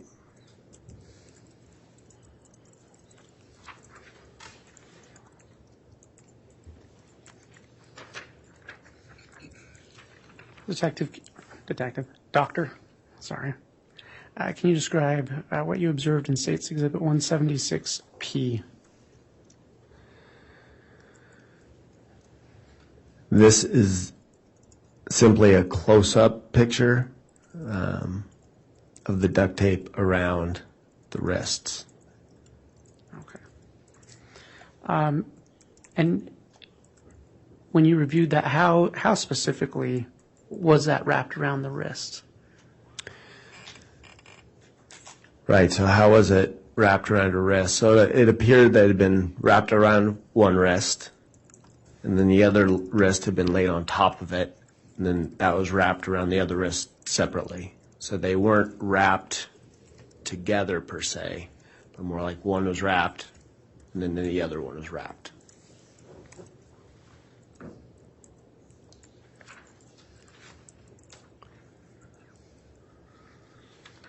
Can you describe what you observed in State's Exhibit 176T? This is a photograph of the duct tape after it's been removed around the wrists and how it was submitted to law enforcement. And is that the same thing as in State's Exhibit 176U? Yes, Just the opposite side? that's correct. Thank you.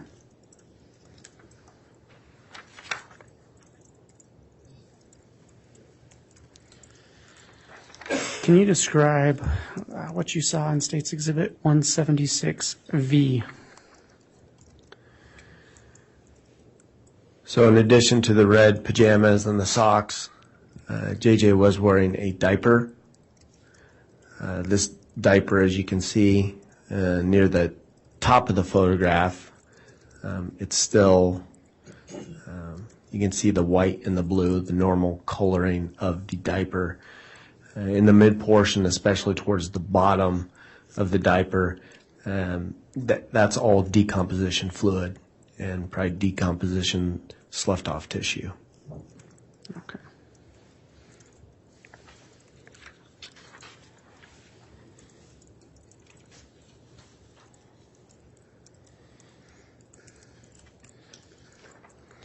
What was the significance of your examination that's represented in State's Exhibit 176X? This is a photograph of JJ's face.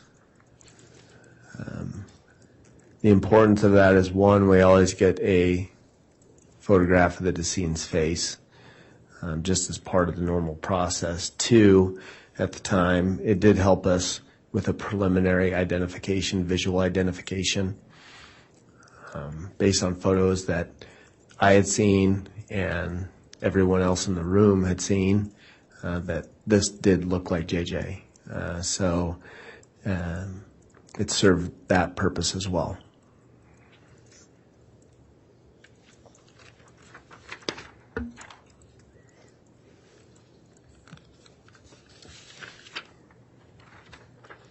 And what did you witness in State's Exhibit 176Y?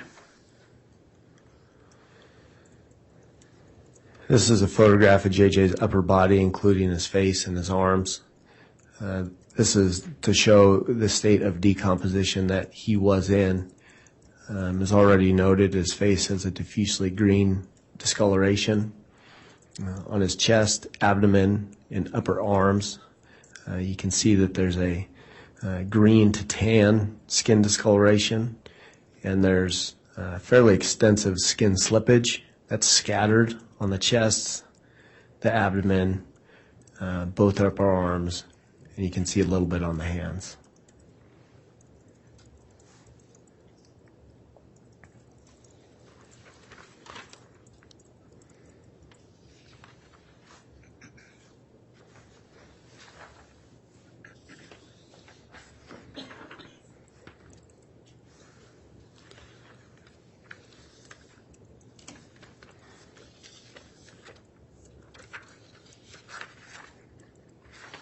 can you describe what you observed in State's Exhibit 176AA?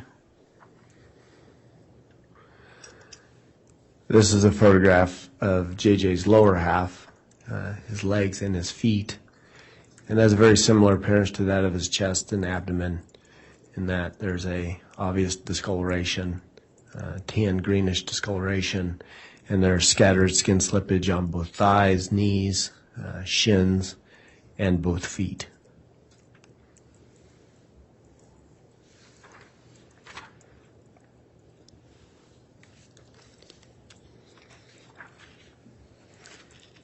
What did you observe in State's Exhibit 176BB? This is a photograph of JJ face down. This is standard procedure in our autopsy photographs. We always get photographs of the scene laying face down so we can better evaluate the back, the anus, and the lower legs on the back side. This simply shows that there's decomposition involving the back and the shoulders. You can see there's pretty prominent dark green discoloration of the upper back, shoulders, and upper arms, and to a lesser extent, a lighter green on the rest of the back. Okay. Doctor, do you have an opinion as to what these spots on the side of JJ are?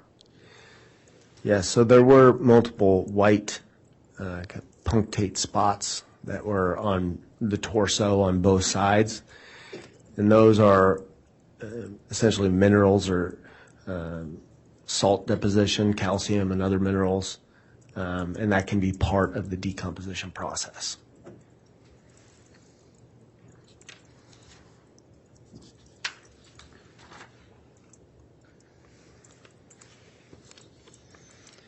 And can you describe what you observed in State's Exhibit 176CC? This is a photograph of JJ's lower half face down, from his buttocks down to his feet. Again, showing the evidence of decomposition and the discoloration of the skin. And there was also partial degloving or significant slippage of both feet.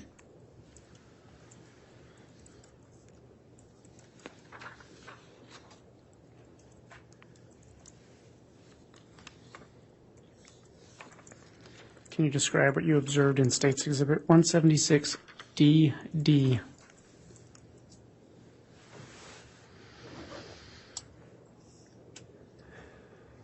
Yes. So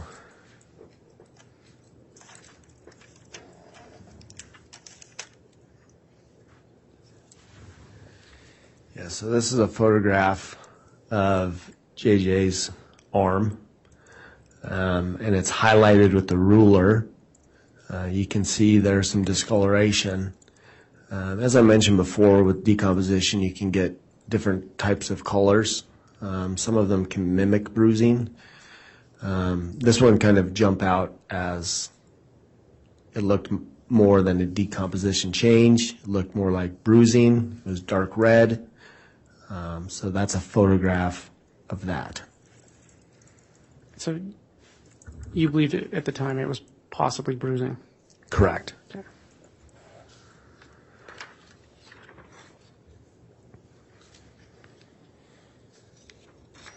And what did you observe in State's Exhibit 176EE? So this is just a closer up photograph of what appeared to be bruising on JJ's arm.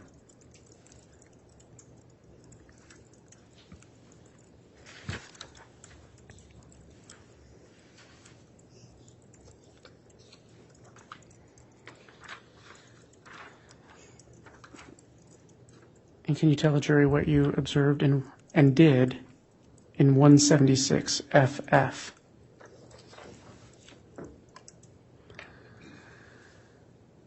So this is a photograph of that same area of what I thought to be bruising.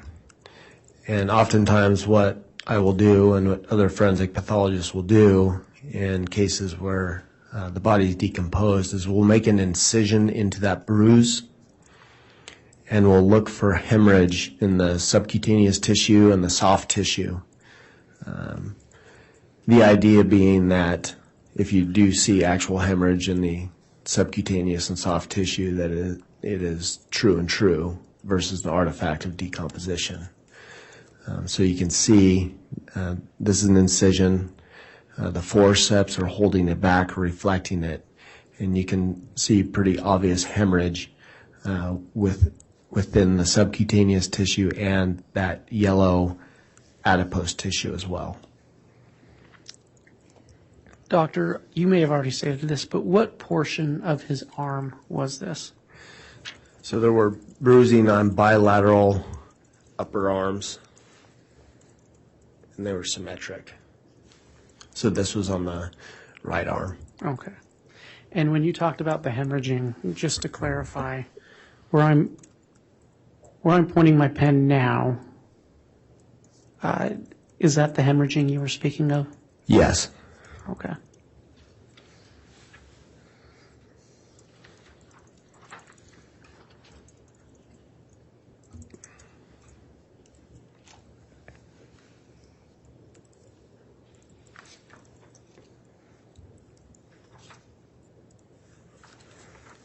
Can you state what you observed in State's Exhibit 176MM?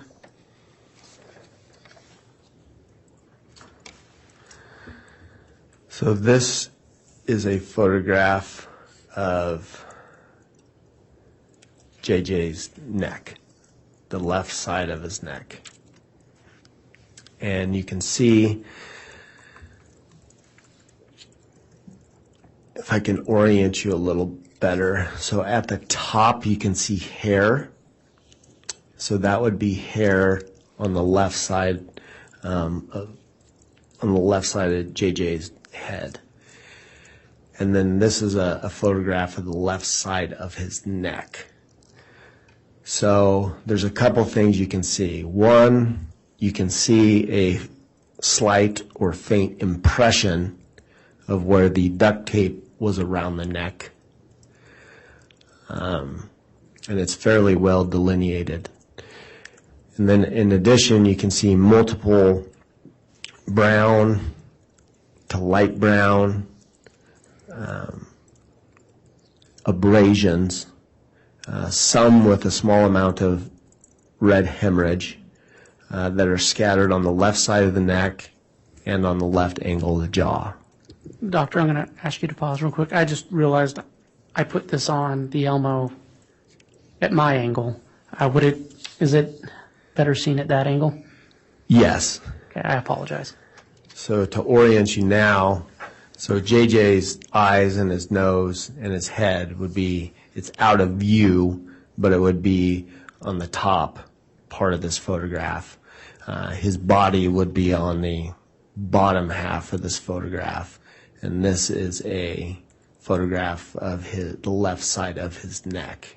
So again, that impression, if you can appreciate that, it's very well delineated along the superior inferior borders. And then you have multiple abrasions, these light brown to red abrasions that appear most consistent with scratch-like abrasions in my experience.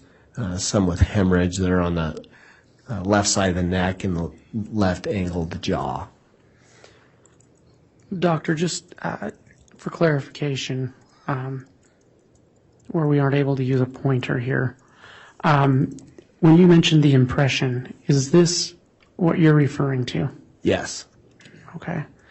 And are these the abrasions you're referring to? Yes, that's correct. Okay.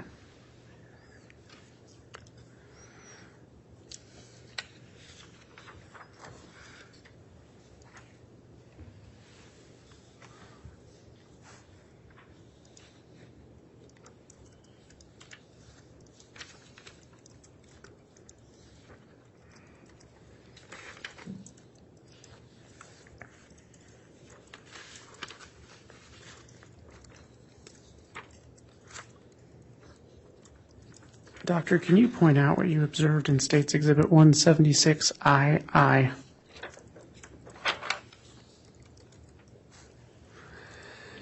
Yes, so this is a photograph of JJ's right hand.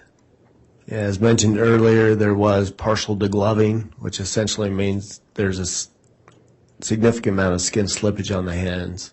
And you can see the right thumb kind of sticks out.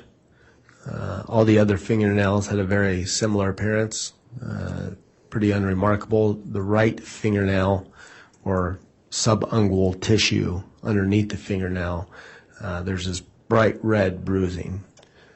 Doctor, is this what you're referring to, where I'm pointing my pen? Yes. And what is the significance of that?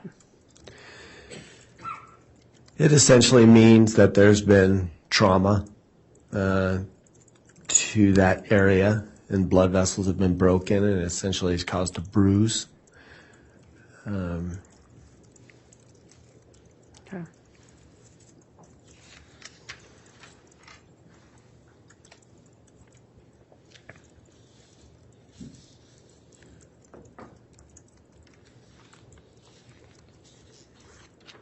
Can you describe what you observed in State's Exhibit 176JJ? This is a photograph of JJ's lower leg, including his shin, left ankle, and portion of the foot. I believe I mentioned earlier that when we removed the duct tape from the ankles, it did appear that there may be some bruising that was associated with that. To the naked eye, just looking at it, it looked like bruising to me. I did the same thing as I did with the arm, and I made multiple sections looking for a hemorrhage in the subcutaneous tissue, and I did not see any obvious hemorrhage in that area. So what does that mean? It's Objection, there is no question. I'll sustain, it's an error. When you did that incision and observed the lack of hemorrhaging, what did that mean to you? So it was inconclusive to me. I can't completely rule out that it's not a bruise, but I can't say that it really is. It could be part of the decomposition process. Doctor, I had you read the number on the ruler into the record earlier. How was that number assigned? That number is assigned as soon as the case comes in. We have a computer system. It's called MDI log.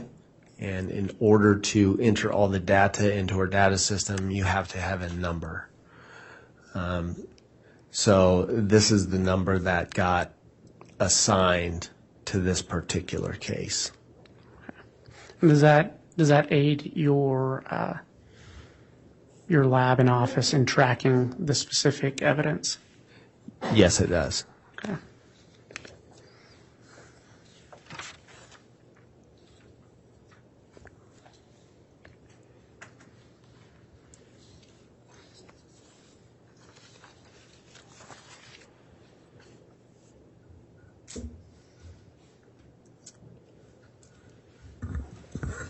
Your Honor, I'm about to move into a separate discussion with Dr. Warren. I'm more than happy to take up another 10 minutes to do so, but just wanted to ask if the court wanted to break for lunch now or to continue going.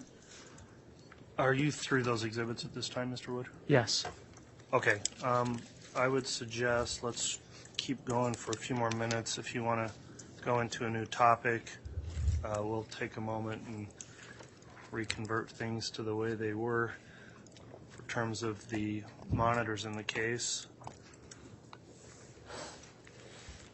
I will note on the record also that the victims, if they would like, will be given an opportunity to view these exhibits in a separate setting. I'll leave that up to them to communicate with the state's victim witness coordinator if they wish to see those. Very good. Doctor, were you involved in the autopsy of a Tylee Ryan? Just a moment, Mr. Wood. I'm going to let your counsel go ahead and flip the table back around with their monitors so they're set up the way they're more comfortable. And I appreciate everybody's assistance on setting that up the way we did.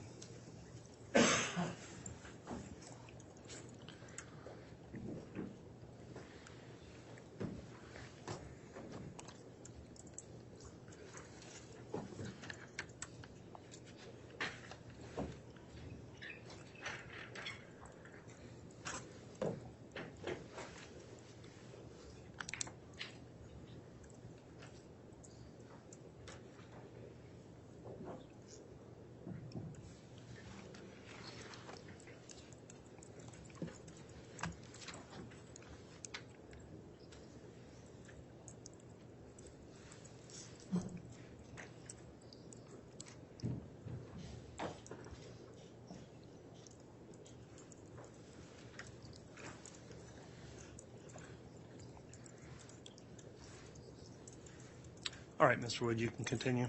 Thank you. And actually, I'm going to circle back to a couple things before I move on.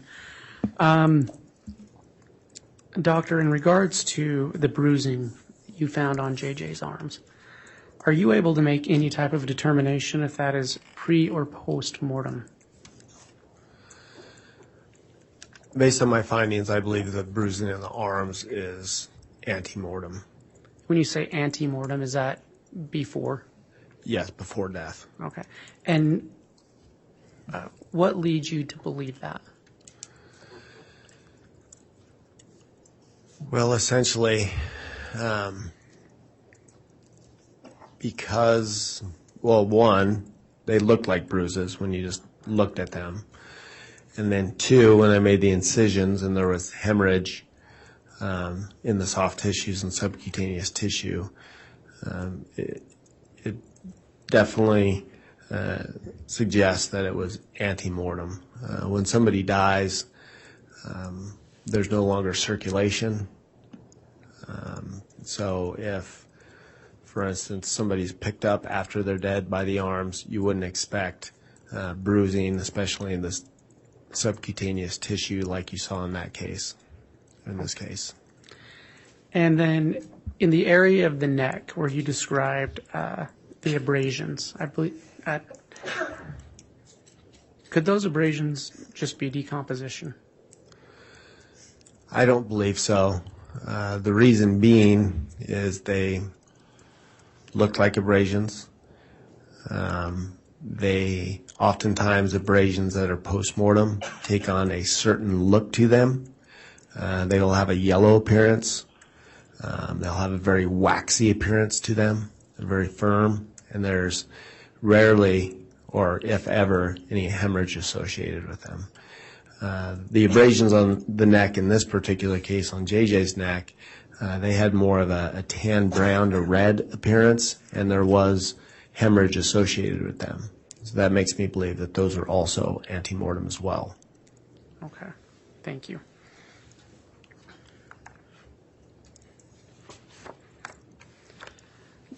Doctor, were you involved in an autopsy of Tylee Ryan? Yes. When did that take place? It started on the same day as JJ's case. After we finished JJ's case on June 11th, 2020, we took a very short break, and then we started Tylee's case. Okay. And was that then also at the Ada County Coroner's Office? Yes. How did that autopsy commence? What did you first observe? So this autopsy was different. The vast majority of the times when I perform an autopsy, I get an entire body, and there's a process that we went through, like with JJ, that I go through. Tylee's case was different. It was received by me Tylee's remains were received in 3 separate sealed bags. One of the bags, or 2 of the bags, were black body bags, And the third was a large brown paper bag that was sealed, and within that contained 5 other paper bags within it.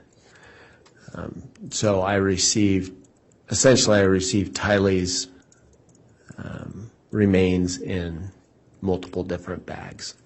Okay. How long did that autopsy last? That autopsy lasted, it was much longer because of the process of sifting through the remains, trying to identify bones, soft tissue, multiple x-rays, cleaning the bones, getting them ready for anthropology.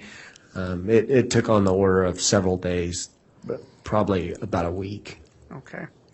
And I'm sorry, did you just say you x-rayed that material? Yes, we x-rayed all the bags and all the material that we received. And what was the purpose of those x-rays?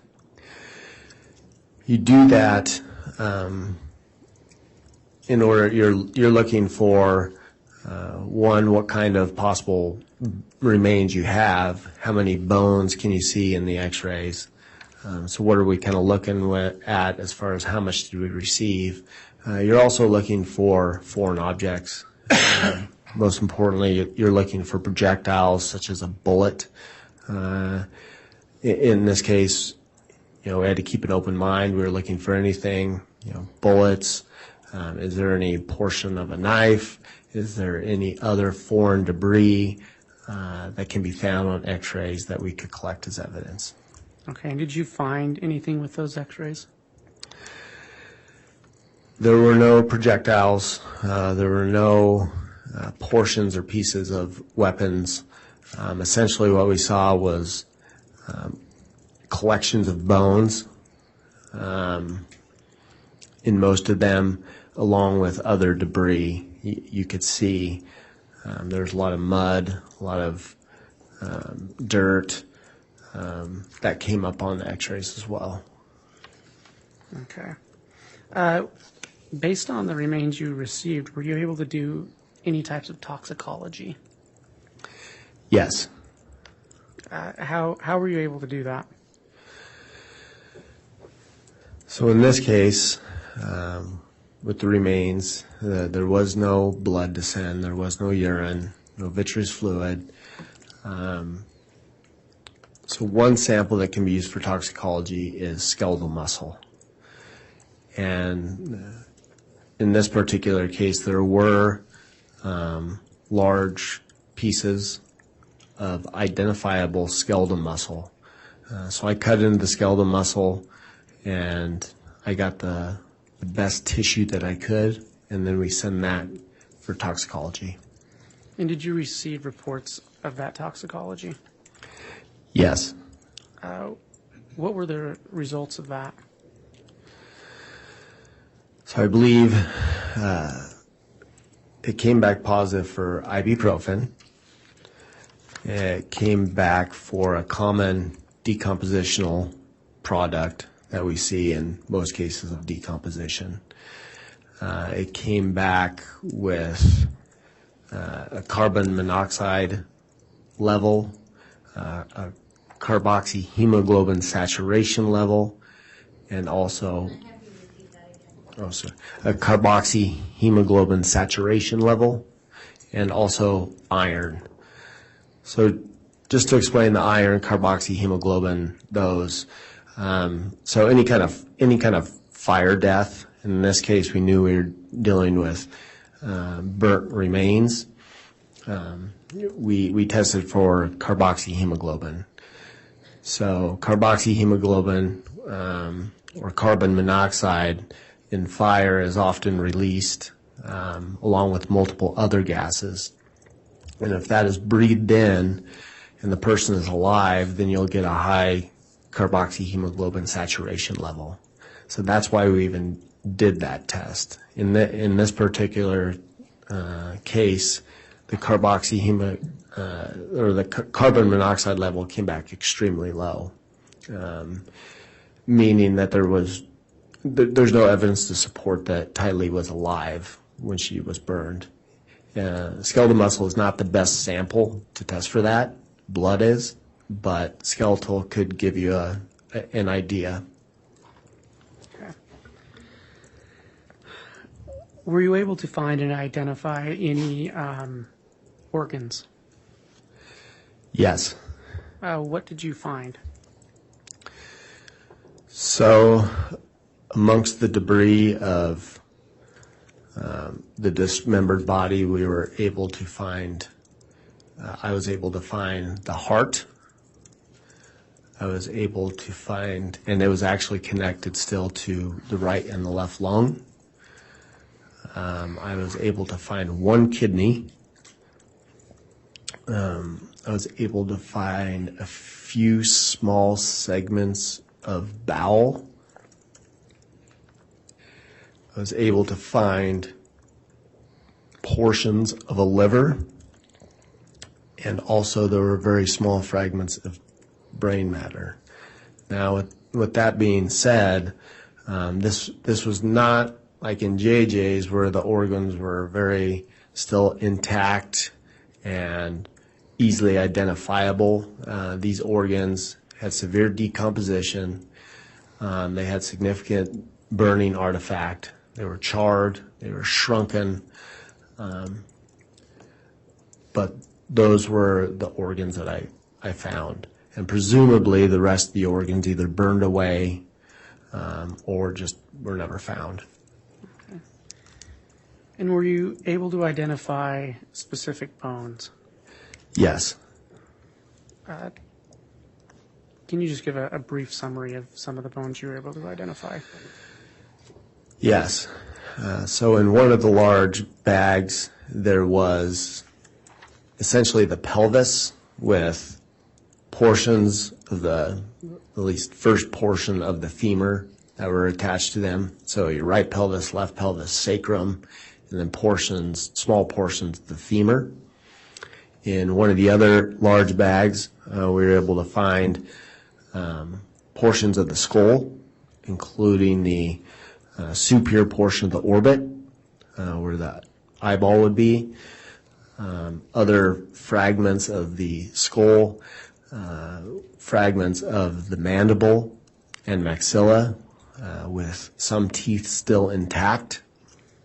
There were multiple vertebral bodies from your vertebral column that were identified, both clavicles. There were multiple long bones, including the tibia and fibula from your lower leg, the radius and ulna from your forearm, a portion of the sternum was identified, multiple rib fragments were identified. I think those were the main bones that were found. And again, these weren't nice, clean bones. These were bones that had significant artifact secondary to the fire. Okay. So when you say significant artifact, does that mean effects of the fire? Yes, they were blackened and charred, and also it was presumed that some of the artifact was due to the dismembering process as well. Okay. Mr. Wood, would this be a good time to be able to break? Can I ask a couple more questions? Sure, go ahead. Dr. Warren, based on your autopsy of Tylee Ryan and based upon your education, training, and experience, have you formed an expert opinion concerning the cause of death of Tylee Ryan? Yes. What is that cause of death? I determined the cause of death to be homicide by unspecified means. And homicide by unspecified means, does that have a specific definition? It does. So homicide by unspecified means is a term that is or can be used for the cause of death when the forensic pathologist has essentially looked at the totality of the case, including the circumstances of the death, the autopsy findings and lack thereof autopsy findings in this case, the toxicology, and also based on medical and social records, that the forensic pathologist, which is me in this case, feels that the cause of death was by homicide, but I just can't pinpoint exactly what that was. Most homicides, you can say something like a gunshot wound to the head when the body's intact, or a stab wound to the heart. I can't do that in this case. And it should be noted that I guess the term homicide by unspecified means, it's widely used in the forensic pathology world. And it's been around for decades, for several years. And there's been published articles about specific guidelines and criteria that you should follow in order to come to that conclusion. So that's where that term comes from. Okay. Your Honor, we can break now, and then we'll continue with Okay. Dr. Warren after the lunch break. We will take the break. This time today, we'll take a full hour for lunch, give the jurors a chance to get caught up and have a little extra time today, so we'll come back on the record after lunch. All right, please.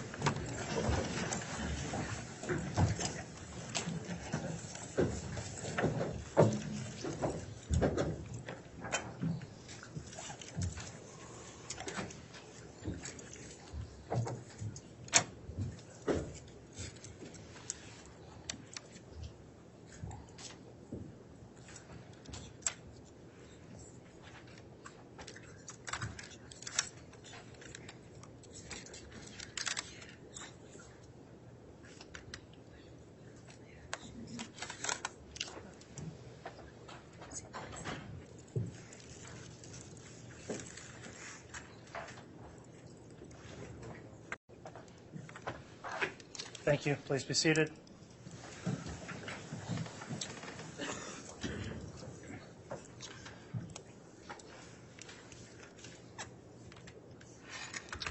All right, let's have the jurors brought in, please.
Jury's authorized to counsel, Your Honor.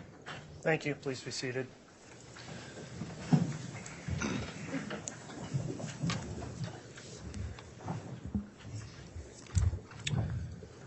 Okay, we're back on the record on case CR 22-21-1624, State of Idaho versus Lori Noreen Vallow. We just concluded the lunch recess. Mr. Wood is continuing with direct examination of Dr. Warren. Before we start with continued examination, Mr. Wood, just as a housekeeping issue, in terms of the last set of photographs, they were moved for and admitted in a chronological fashion. I advise that, in fact, certain letters in there were not actually introduced, so that would be 176 W, Z, and KK. Is that Yes, that is accurate. Okay. So, ladies and gentlemen of the jury, there will be an instruction given to you later that at times there may be gaps in numbering or lettering. So this would be one such instance where likely if your notes said something was admitted, those three were not in the sequence of those photographs. So you don't need to concern yourself with that, but we do need to have that clear on the record so somebody's not looking for those exhibits in the future if they look at the case file.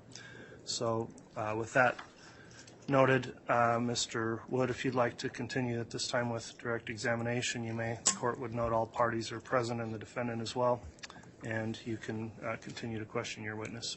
Thank you. And just for clarity of the record, with the next exhibit, I will, as we admit it, there will be a few similar items. So, Okay. Dr. Warren, when we left, we had briefly discussed your finding of a cause of homicide by unspecified means. That's correct. And you were discussing criteria for reaching that conclusion. Yes. And just to refresh the memory of the jury and everyone, can you tell us again, what is the criteria for a homicide by unspecified means?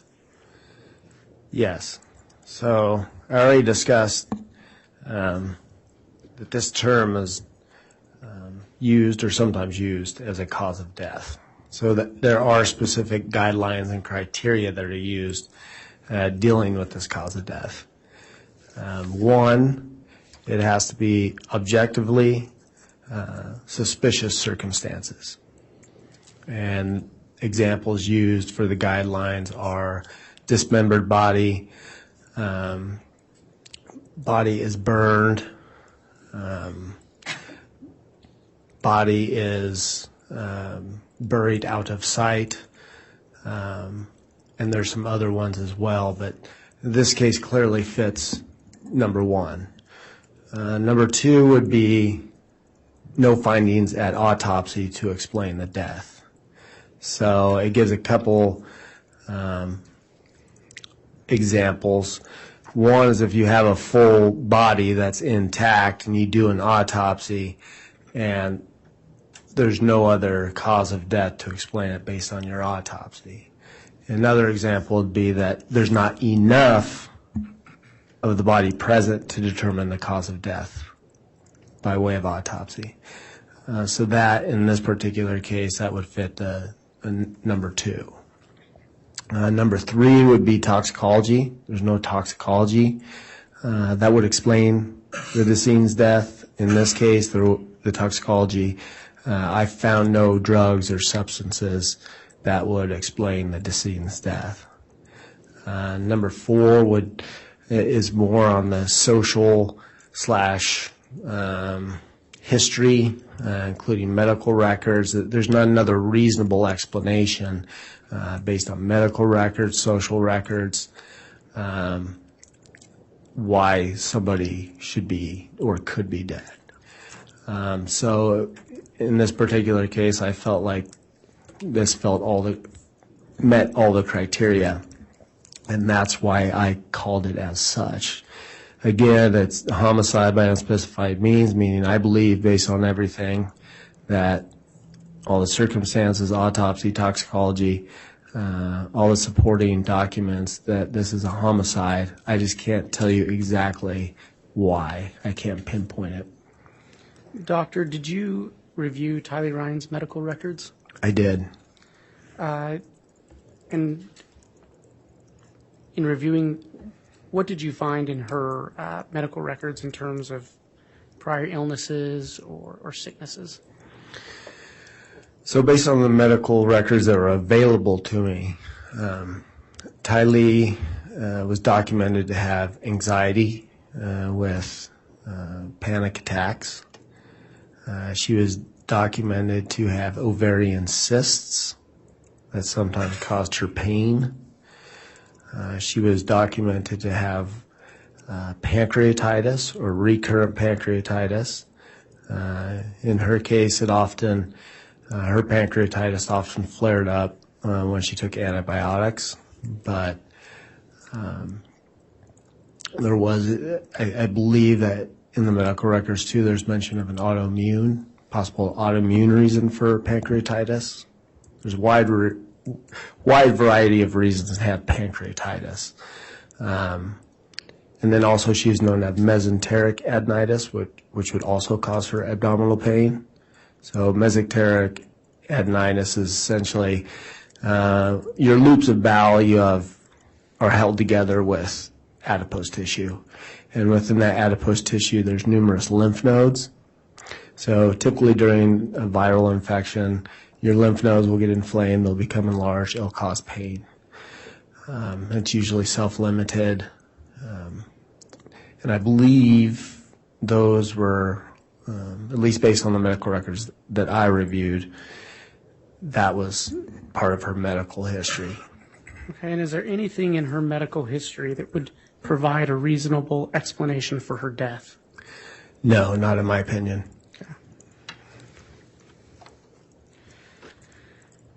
As part of your examination of Tylee Ryan, did you collect any evidence to be sent to other labs? Yes. What was that? So I think we already mentioned that I sent skeletal muscle for toxicology, and we already talked about those results. In addition to that, I collected multiple pieces of soft tissue, skeletal muscle, what I thought was liver, and other organs for potential DNA analysis. So you can use blood, you can use tissue samples, and you can potentially get DNA from those sources. There was also a strand of hair in bag number 2. I talked about how there were 3 bags that the remains came in.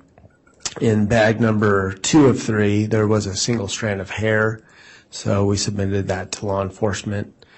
And there's also in, I believe, bag number 2, there was a green bucket, a melted green bucket, and that was submitted to law enforcement as evidence as well.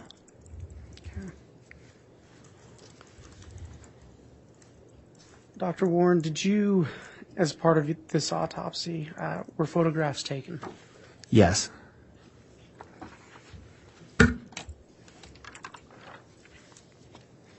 Your Honor, I'd ask that the witness be shown State's Exhibit 177A through 177EE.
Doctor, can you review State's Exhibit 177A through EE and let me know when you've had a chance to look over it? Yes.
Okay.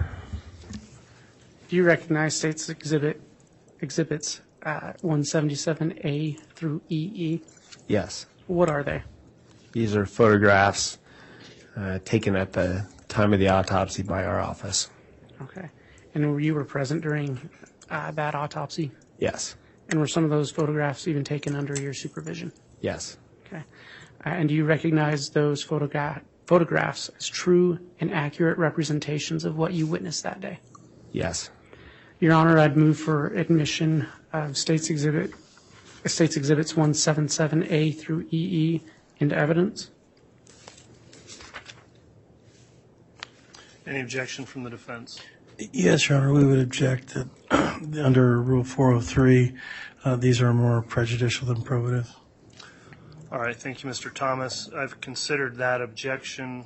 The court does need to consider whether or not the probative value of the exhibits is sufficient to overcome any possible inflammatory effect that may be had on the jury. The court does find that there is a probative value that outweighs the inflammatory nature of what these may show. So on the grounds of 403, the court determines that the objection is overruled. I'll note, however, though, Mr. Wood, that is with the previous photographs, there are some photographs in here, not all of them, that I would determine in order to minimize the inflammatory effect that they could potentially have should not be displayed on the large projector screen, may be shown on the smaller monitors for the jurors. And for that reason, I think we've already indicated which ones I believed shouldn't be shown on the projector. Apologies for the delay that may create, but we'll need to reconfigure the displays and projectors when we get to that point. Okay.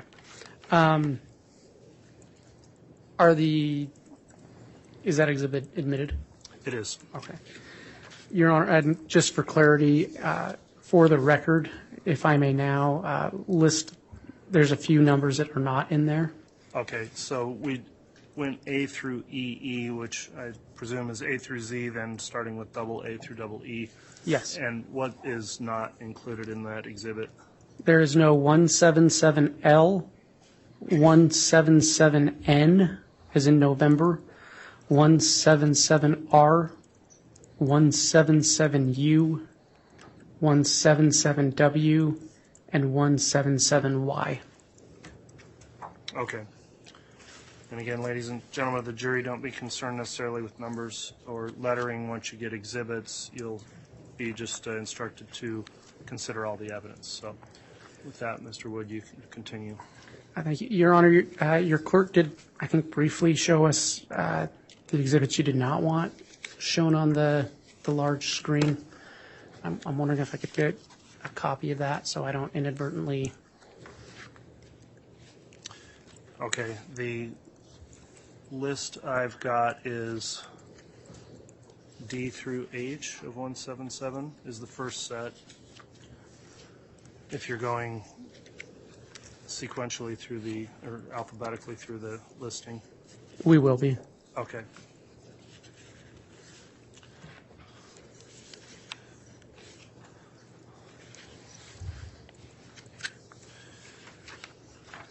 The second group then, Mr. Wood, is I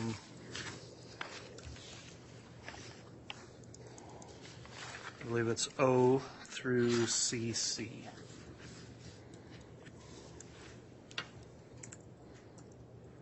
Okay.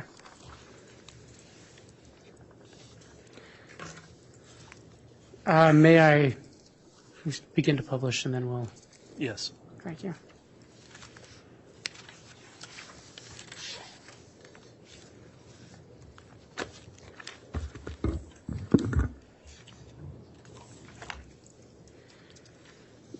Doctor, can you describe for the jury what you observed in States Exhibit 177A?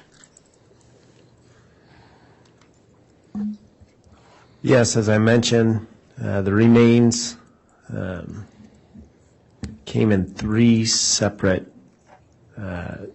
bags.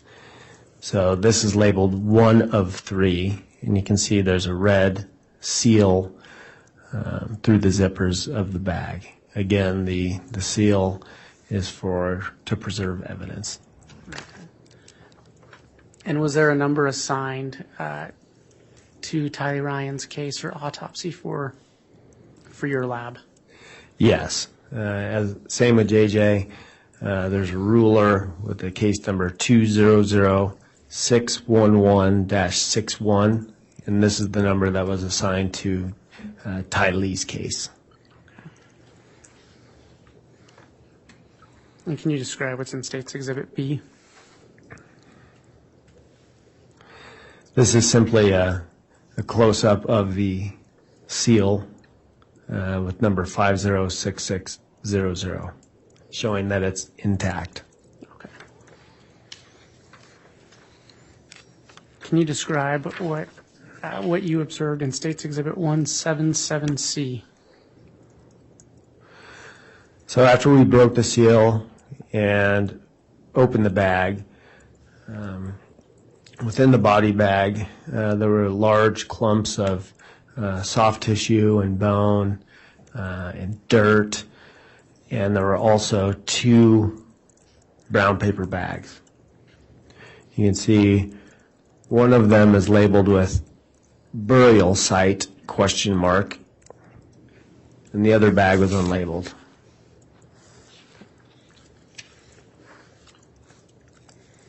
Your Honor, on to 177D. Okay, for that next set, then I would require that, again, for purposes of not making the exhibits unnecessarily inflammatory, that they not be projected onto the monitor. So, and there are 2 groups. If you want to keep it in order, I guess we'll reconfigure twice to do that, but we'll need to turn off the projector at this point.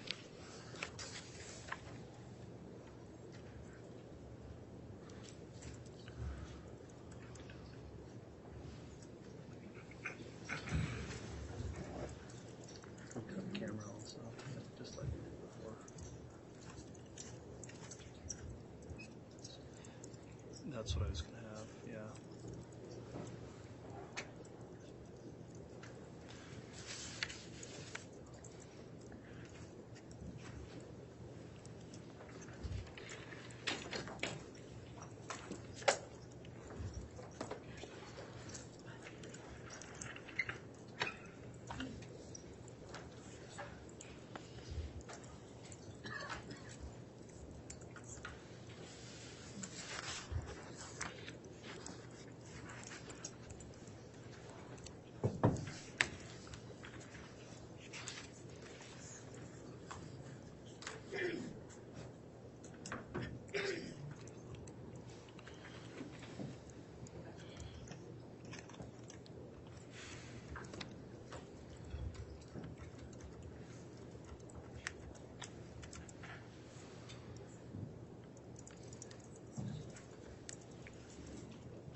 Okay, we're ready to proceed. Thanks, everyone, for your assistance. Doctor, can you describe what you observed in State's Exhibit 177D?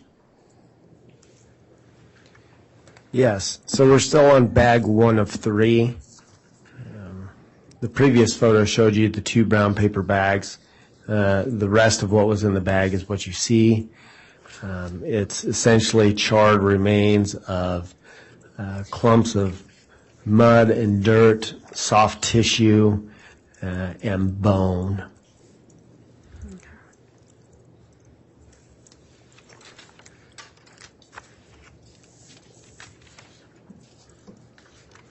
And can you tell the jury what you observed in 177E? So this is a photograph of what was in that commingled clump of charred tissue. Once we were able to clean off the debris and most of the decomposed tissue, what we have here is on the right side that's not on the blue board. We have to your far left, that's a sacrum with decomposed tissue and blackened charring. And then the other two bones, the middle and the right bones, that's the right and left hip bone with a small fragment of femur that's still attached to both of them.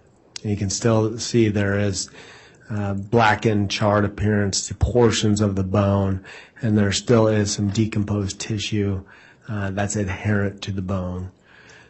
On the blue board with the ruler, on your far left, those are two small fragments of small bowel that we found within the commingled remains.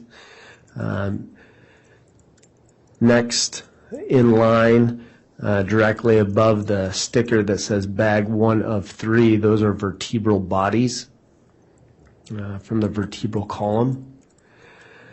And moving next, the small fragments of tissue, 2 of those are small fragments of essentially unidentified, not sure where the bone came from, but it's small, probably hand or foot. And then there's some small fragments of cartilage as well. Okay.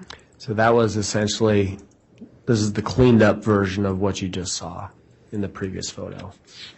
Doctor, are you aware if any of these items were sent for further testing with the FBI? Yes, all the skeletal remains were sent to the FBI for a forensic anthropology workup. Okay.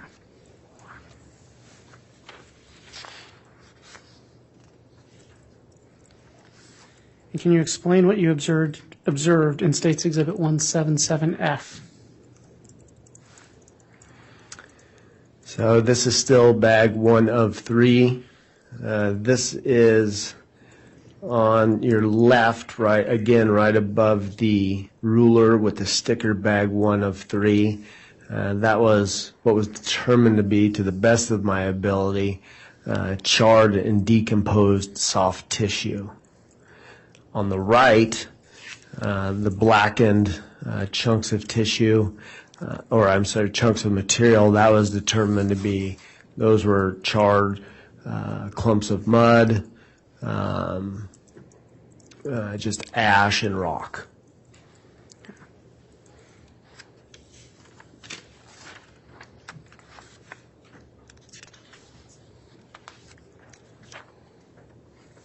And can you describe for the jury what you observed in State's Exhibit 177G? All right, so if you remember, we're still on bag 1 of 3. If you remember, the burial site question mark was within bag 1 of 3. And this is what was in the paper bag burial site question mark. You can see it came in a foil container, and there's multiple charred pieces of bone and other debris. You can make out on the far left, those are vertebral bodies. The remainder of the bones were just small fragmented bones that were charred.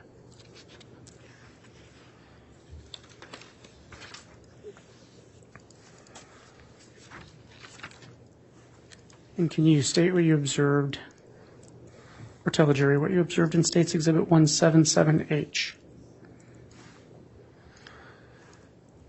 Yes, so this is the cleaned up version of what you just saw within that container.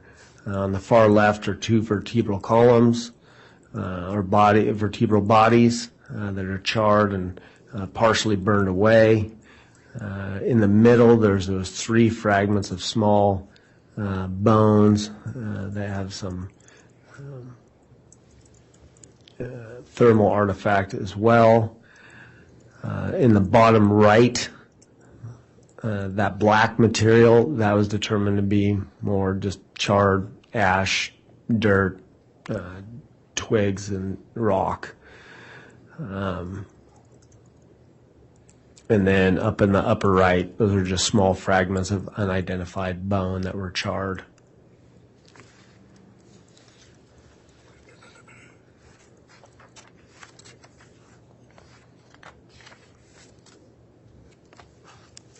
You state what you, Your Honor, I don't know if the court wanted to turn the projector back on, how it wants to do that. Okay, there are a series of 4 more that can be displayed on the projector. Actually, 3 more.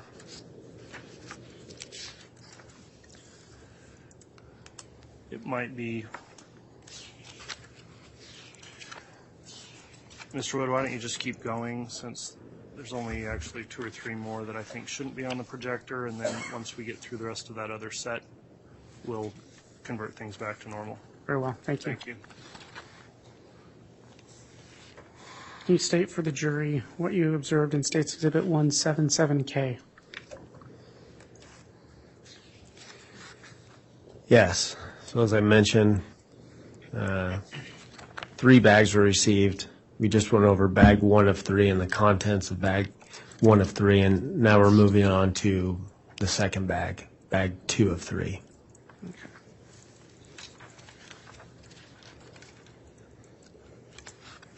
And what did you observe in State's Exhibit 177I?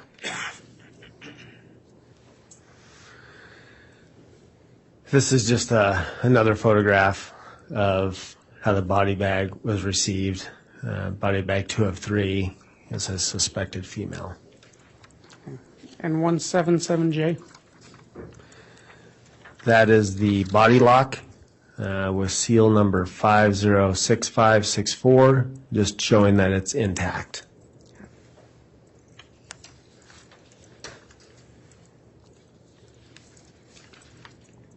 Can you state what you observed in State's Exhibit 177M?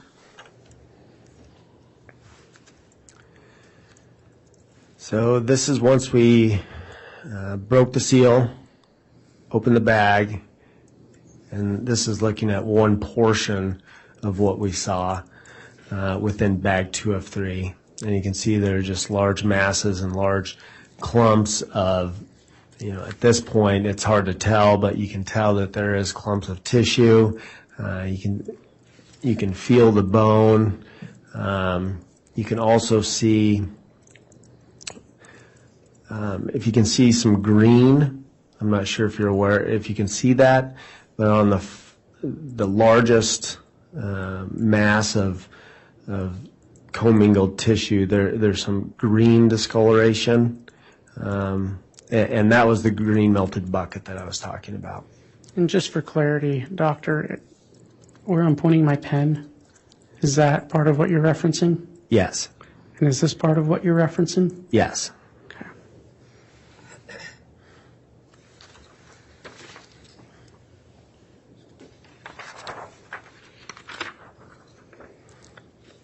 And what did you observe in State's Exhibit 1770? So this is all also within bag 2 of 3. So you can see there's more black and charred masses of tissue and debris and rock and dirt. And in addition to that, there's 2 brown paper bags. One of them is sealed with white tape. That's the far left bag. And then there's another brown paper bag that's enclosed within a clear plastic bag, and that's at the top of the screen.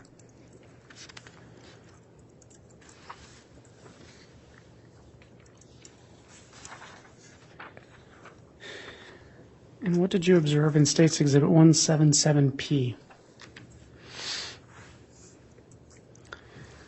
So after sifting and partially cleaning through the debris and the remains, this is a portion of what we found. At the top of the screen, that's the frontal bone, so that's the top of the skull. And you can see semicircular rounding off at the bottom of the skull, so that would be the top of your orbit. So that's where your essentially your eyeballs would be. So it's the top of the head. You can see there's some charring, there's some dirt still on it. Just to your left, on the far left, that's another large fragment of cranium. So that's a large fragment of skull that has significant charring and blackening secondary to the fire. And the most bottom piece of tissue is a portion of the mandible and maxilla. You can still see that there are teeth, if you can recognize it. It's significantly blackened and charred, but there were still some teeth that were intact.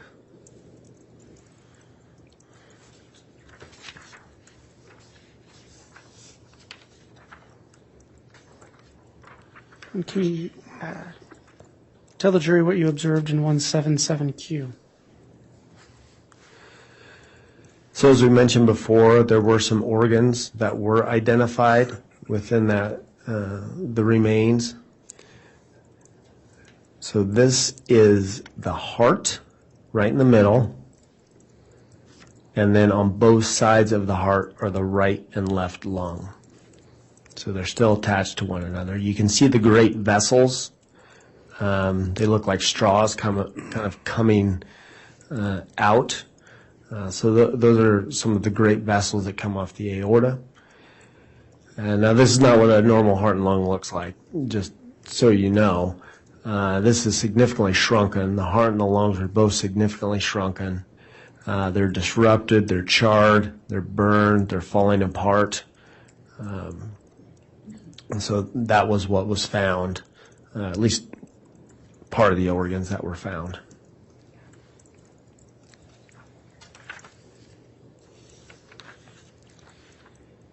And what did you observe and do in State's Exhibit 177S?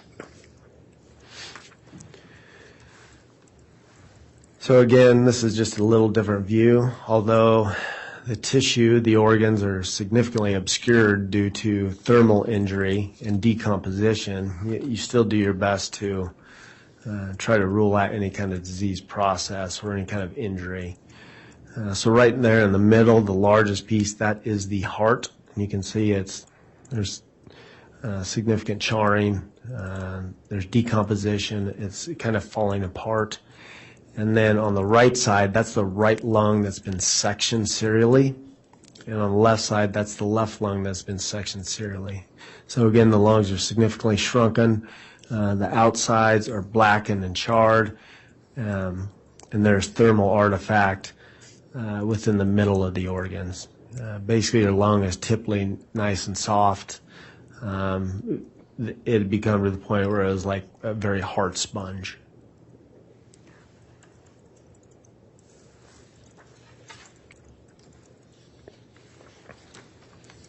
And what did you observe in State's Exhibit 177T? So as mentioned earlier, one kidney was identified, and this is that kidney. Very similar to the heart and the lungs. It was extremely shrunken. It was blackened. It was charred. Significant heat thermal artifact. That's essentially it.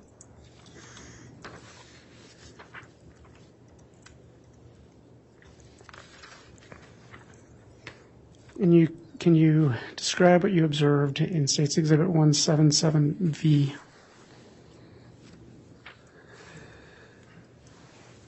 So this is bag 2 of 3 after it's been cleaned up. So the organs are not in there, the organs that we just went over, the heart, lungs, and so forth. But these are all the bones that we're able to sift away and clean. As I mentioned earlier, in the top right corner, you can see there's these larger, flatter bones, and that's part of the skull. You can see in the bottom right-hand corner, There's a scapula. There's some long bones, including a tibia and fibula from the lower leg.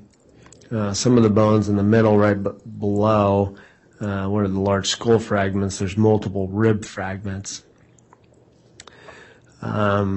Just to the left, I don't know if you can see, it's at the very top to the left. It's a sternum with multiple ribs coming off of it. I believe there's 1, 2, 3, 4, 5 ribs coming off one side and 2 ribs coming off another side. Doctor, to clarify, is this what you're speaking about, where my pen is pointed? Yes. Okay. And then there are multiple other just black and charred bones that are essentially unrecognizable. And then even further to your left are some smaller hand or foot bones, as well as burnt soft tissue or charred soft tissue in your very upper left. So basically what you're looking at is after a week of sifting through bag 2 of 3 that you saw earlier, those are the bones and the soft tissue that we recovered.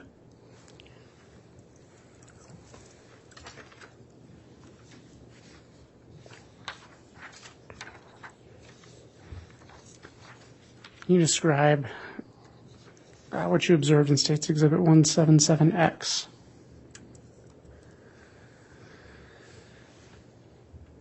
So if you remember, there were 2 brown paper bags within bag 2 of 3 as well. So within that paper bag, you can see on the left, there are multiple charred pieces of bone, unrecognizable bone. Most likely at the very top, those small, they look like little logs. Those are likely hand or foot bones. And that was what was in the brown paper bag.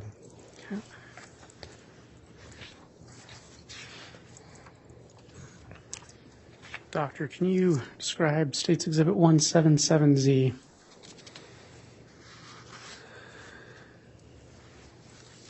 So we've completed bag 2 of 3. Now we're moving on to bag 3 of 3. This is a little different. The first 2 bags came in black body bags that were sealed. This came in a sealed large brown paper bag. And within this brown paper bag, there were 5 smaller paper envelopes that came within this bag 3 of 3. Mr. Wood, at this point, we can continue to just project these regularly if you'd like going forward. Sure. We'll take a moment to reconfigure.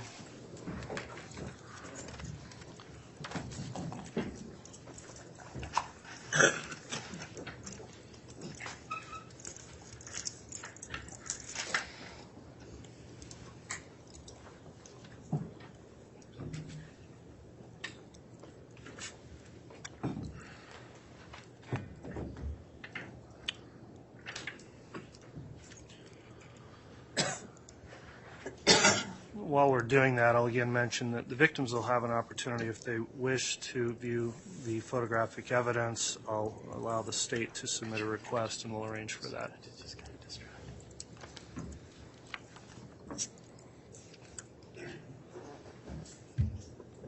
Thank you.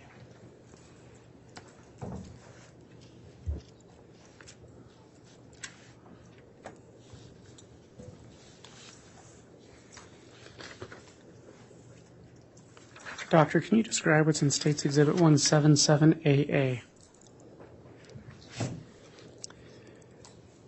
Yes, so within bag 3 of 3, as I mentioned, there were 5 other smaller paper bags. This is one of them, and it has identification information, including Fire Pit A Northwest. Do you recall what was in that bag? Yes, in this bag and also moving forth with the 4 other bags, they're essentially just small fragments of unidentifiable charred bone.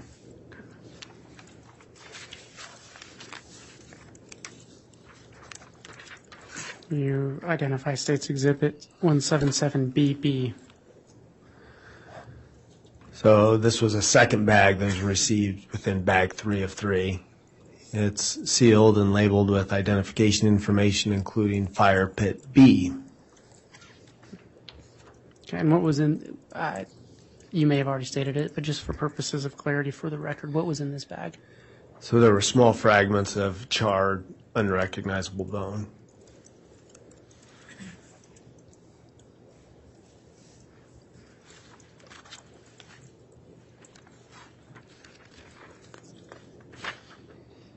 Can you describe what you observed in State's Exhibit 177CC?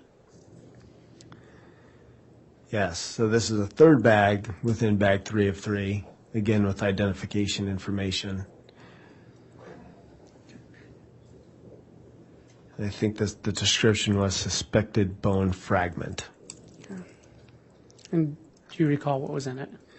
Again, small, charred piece of unrecognizable bone. And when I mean unrecognizable, they were bone. I just couldn't say where they came from because they were so small and charred and fragmented. And can you tell the jury what you observed in State's Exhibit 177D? I'm Again, sorry, let me restate that. 177DD. So this is a fourth paper bag within the bag 3 of 3, again labeled and sealed with the description suspected bone fragments. And within this bag was also small, charred, crumbly, unrecognizable pieces of bone. Okay. And can you describe what you observed in State's Exhibit 177EE? And this is the final fifth bag that is sealed with identification information and labeled suspected organic matter. So within this bag there was small charred fragments of soft tissue. Were you able to identify those pieces of tissue? No.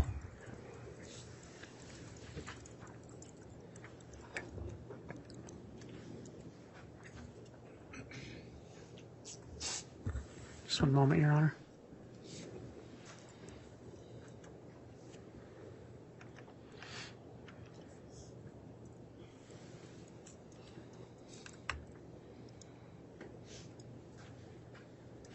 Your Honor, the state has no further questions at this time. All right, thank you, Mr. Wood.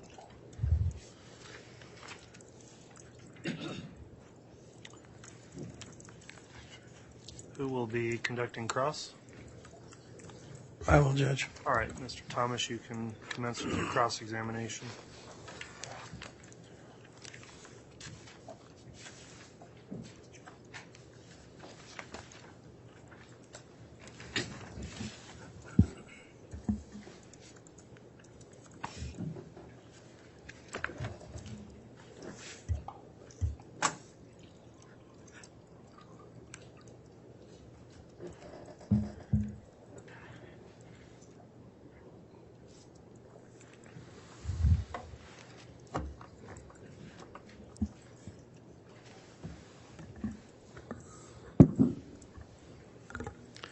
Good afternoon, Dr. Warren. Good afternoon. So it looks like you're a forensic pathologist, correct? That's correct. So where did you, I think you said you got your medical degree in Denver? Correct. The University of Colorado. Okay. And where did you do your undergraduate work? I went to Stanford University. Okay. And when was that? 1998 to 2002. Okay. Any other postgraduate work other than going to medical school? Other than, and we've already gone over this, but my general pathology residency, neuropathology fellowship, forensic pathology fellowship, and that's it. Where were those done? So the general pathology was done at Oregon Health and Sciences University in Portland, Oregon.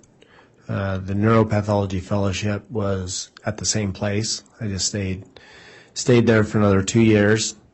And then for my forensic pathology fellowship, I went back to Denver for the forensic fellowship. Okay. Now, you talked a little bit about forensic pathology and what it is, and I believe you said that, in a nutshell, you try to figure out why people die. Is that right? Correct. Okay. You currently work at the Ada County Coroner's Office, right? Yes. That's not necessarily that's not an arm of law enforcement, right? That's correct. Okay. You're kind of an independent office. You don't work with law enforcement necessarily, right? I would say I don't work for them, but work with them often. Okay. All right. And in this particular case, well, I guess when you say you work with them, what does that mean? You are not an independent. You don't look at this case, each body. You don't look at it independently. You kind of look at it with an eye towards law enforcement. No.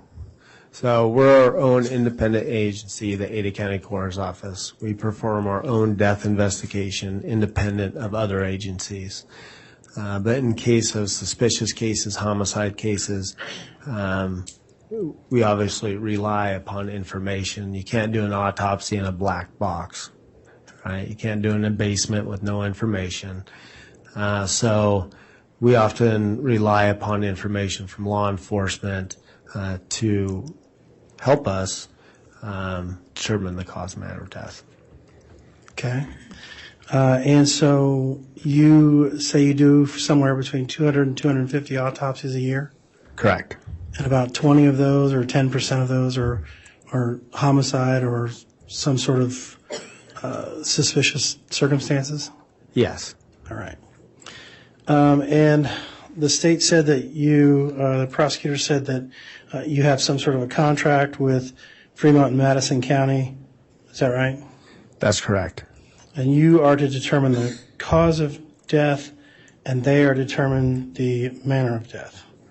That's correct. Okay. So when you do these suspicious circumstances deaths, do you have any? Let me back up. I'll withdraw that portion of it. Do you have any specific training on the collection of evidence that you turn over to the police? Through my training, yes. Okay, let's talk a little bit about your training with collection of evidence. Tell me about that. So during your forensic pathology training, you perform a number of homicides. I think even in fellowship, you're required to do, I believe, at least 20. So during that time, you are, at least in my fellowship, you're trained on how to get nail swabs and fingernail clippings, or getting the clothing off the body, or doing anal, vaginal, oral swabs, and so forth. So it's really just based off experience and doing evidence collection where you get most of your training. Okay. So you don't have any specific training from law enforcement on how to collect trace evidence? No. Okay. Do you know what trace evidence is? Yes, trace evidence that you can, like a piece of hair. Okay. That's one example of trace evidence. Okay. And so when you're doing these suspicious death autopsies, I mean, I've done a number of murder cases, and so I kind of know the routine, but I don't know that the jury knows. So why don't you tell me a little bit about who's in the room when you're doing this autopsy? You're not doing it alone. There's obviously a photographer, right? Correct. Okay. Who else? So it really varies. If it's, say, a natural, well, I guess if we're talking about suspicious death where law enforcement is there or may be there, oftentimes in this case, for example, I was obviously there. There were 3 autopsy technicians from the Ada County Coroner's Office who were there, who helped me with the autopsy. There was the prosecutor Rob Wood was there on that day. There were 2 Rexburg Police Department detectives that were there. The Fremont County coroner was there, and a Fremont County detective was there. Okay. And who was in charge of collecting the trace evidence that was found on the body? Was that your job? Yes. So ever since I've been at Ada County, it's essentially been the role of the forensic pathologist to collect evidence off the body. So say there's a scene and there's a body at a scene. So at that point, it'd be law enforcement is going to collect evidence on the scene. And then once the body gets transported to our office, it has always been the responsibility of the forensic pathologist to collect evidence off the body. Okay. And once you, is there anybody there, a police officer, a prosecutor, anybody who's saying, hey, I want you to collect that? Or are you just kind of in your zone and they're just there to watch you do your thing? No, it's a collective. I think it's a team approach. There are certain things that we typically always get. If we can, on suspicious cases, we always try to get fingernail swabs, hand swabs, oral swabs. If there's any kind of sexual anything sexual to the case, we'll get vaginal swabs or anal swabs or penile swabs. We always give the clothing and submit it to law enforcement. But there is also an element of sometimes law enforcement will ask for specific things, like I want this. Right. Can you do that? I guess in this particular case, that's what I don't want to talk about generalities. I just want to talk about what happened in this particular case, okay? Right. So tell me about any conversations you may have had with law enforcement or the prosecutor here, Mr. Wood, or anybody that was in the room as to what they wanted you to gather as far as evidence. I don't think I can recall exactly what was said. It was 3 years ago. Right. Was this recorded? No. You don't video record? No. You don't audio record? No. Okay. So it's just your word, whatever happens. Okay. So tell us about what do you remember being directed to collect as far as trace evidence? So I imagine we had a discussion, and we would say... Well, I don't want you to imagine. I want you to focus in on this particular case if you can. Right. And focus in and say, this is what I remember happening. Okay, so what I remember happening, talking about what evidence would you like collected, we always collect clothing, fingernails, so I'm sure those were all part of it. And then in this case, there were some other things. We'd obviously want to collect the paper bag and the duct tape and the bag that the body came in with duct tape.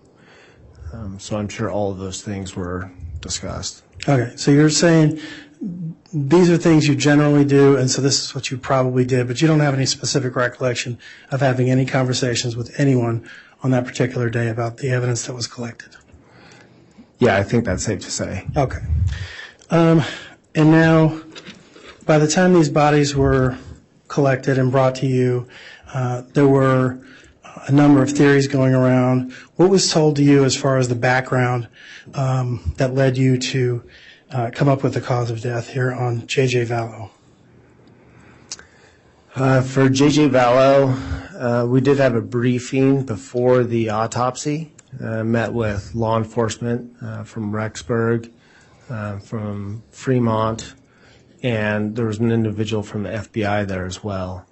And I remember I got a timeline of what they knew at that point, kind of leading up to when they disappeared to when they were found. So I essentially got a general guideline or timeline, of the events that had happened up to that point. Okay.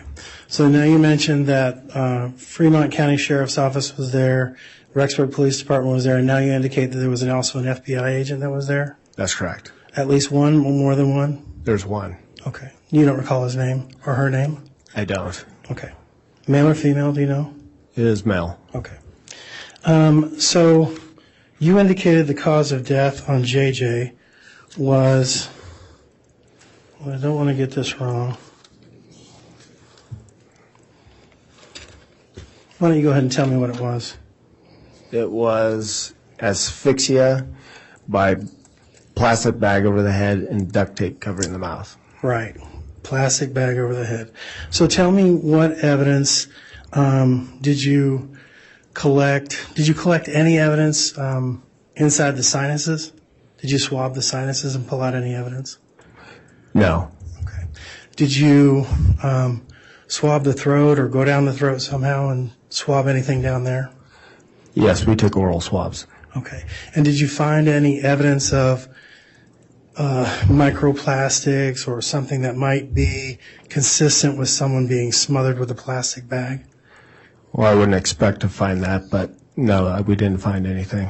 Okay. So how is it that you're coming to the conclusion that this person was smothered with a plastic bag? Right. So, going back, so JJ was found with a plastic bag over his head. That was duct taped tightly. He was bound. There was evidence of a struggle, and there's no other explanation of why he was dead. So as a rule out. I wouldn't consider a rule out because there's a plastic bag over his head. Okay, but that plastic bag could have been put over his head post-mortem, right? I guess that's possible. Okay. But you're saying that your conclusion is that it was done ante-mortem prior Correct. to his death. Correct. And that's based on nothing concrete, just your theory of the way you think the crime may have happened. No. I think essentially that's how an autopsy and all the tests, that's why you do all of those things. So you have a person with a plastic bag over their head and is bound, and you do all the tests and you do the autopsy and you find zero reason for them to be dead, then it's reasonable to conclude that that was the cause of death. Okay, but let's back up a little bit. When I talked about swabbing the sinuses or swabbing the nasal cavity, you didn't do that? I've never heard anybody doing that in this type of situation. Okay, what type of situation are you talking about? Bag over the head? Okay, so when someone has a bag over their head and and I'm just going off of things I've seen in movies and whatnot, it seems That's like... scary. That's scary to you? Yeah, that you're going off movies. Okay. So, well, you're going off of My knowledge. knowledge. Okay. So when someone puts a bag over their head and they're trying to breathe in air, is that correct? Yes. How this happens? Yes. Okay. Does anything that's inside that bag, does it generally go inside the nasal cavity or inside the mouth and down the throat? I've never heard of that. That's not how it works? No, not with the plastic bag. Tell me how it works.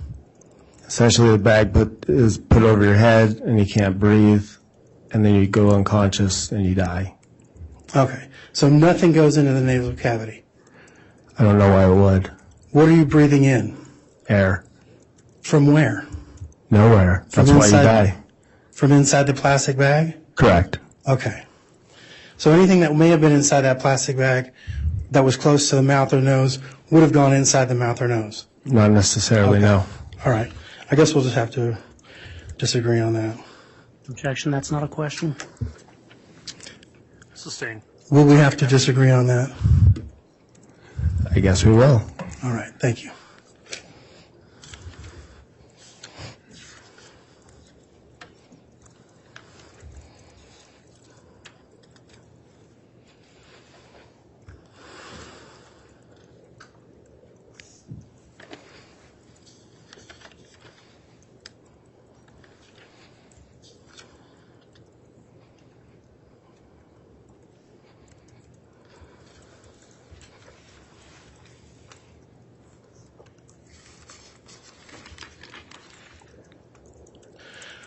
So you turned JJ from face up to to face down. And did you collect any trace evidence that was on his back or his buttocks or his legs? Yes, we obtained anal swabs. Okay. But there were no hairs, loose hairs, or anything that, or other swabs other than the anal swabs. Other than that, you didn't take any swabs No, there was no trace evidence that I found to swab. that you could see Correct. with the naked eye? Yes. Okay.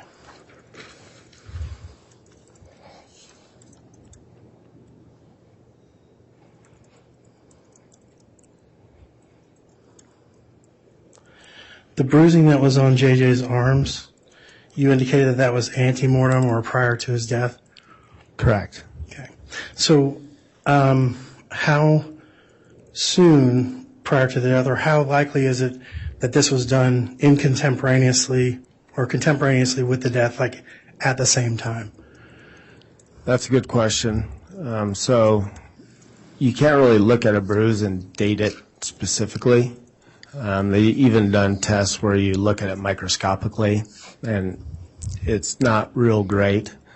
So all I can really say is that the bruising looked recent. It was fresh. It was red-purple within the soft tissues. Usually if it's a healing type bruise, even though he's decomposed within the soft tissues, you'd expect different discoloration, maybe some healing. But it looked recent, so that's all I can really say. I can't say if it was right at the time of his death or shortly prior or how shortly prior, but it looked pretty fresh. Pretty fresh being within days, right? Oh, no, I think that's probably a little too far out. Yeah, I mean, I can't say for certain. It was probably right around the time if there was a struggle or shortly before. So within the day? Or hours. Or hours. Thank you. Nothing further. All right, thank you, Mr. Thomas. Any redirect from the state, Mr. Wood? No, Your Honor. All right, that'll conclude the testimony then of this witness. Can Dr. Warren be excused from any subpoena, or may he be recalled? I believe he can be released. Any objection to his release from the defense? If I could have just a second, Judge. Yes.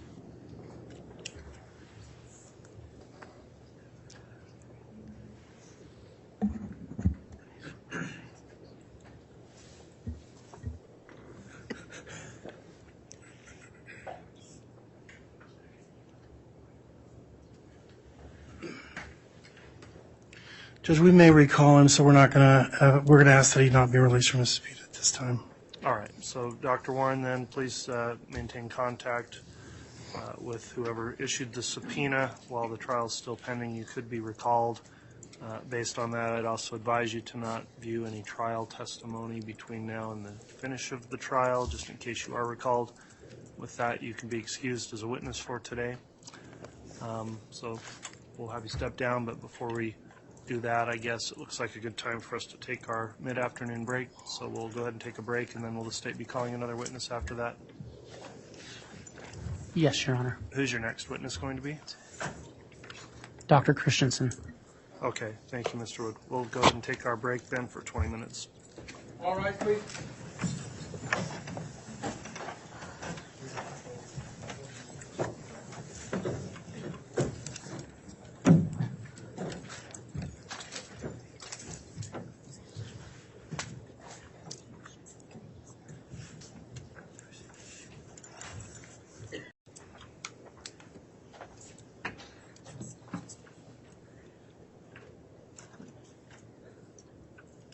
Thank you. Please be seated.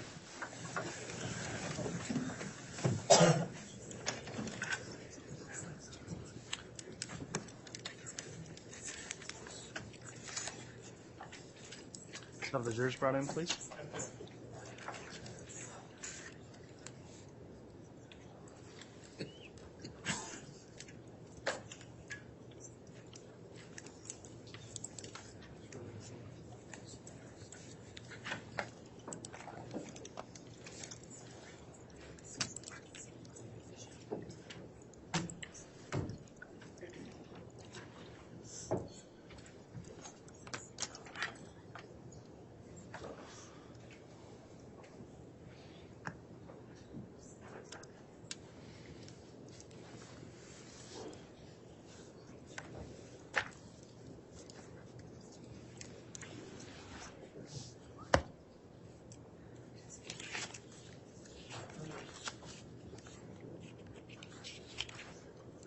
rise, please.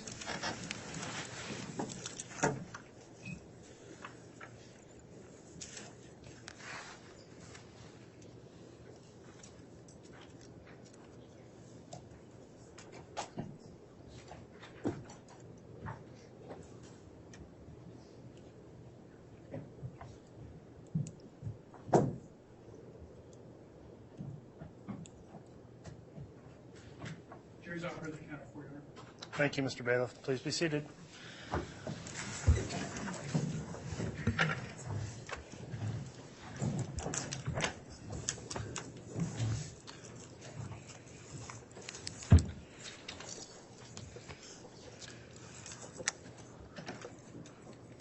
Okay, we're back on the record on CR 22-21-1624, State of Idaho versus Lori Noreen Vallow. Continuing the state's case in chief, the state can call its next witness. Your Honor, the state will call Dr. Christensen, Angie Christensen.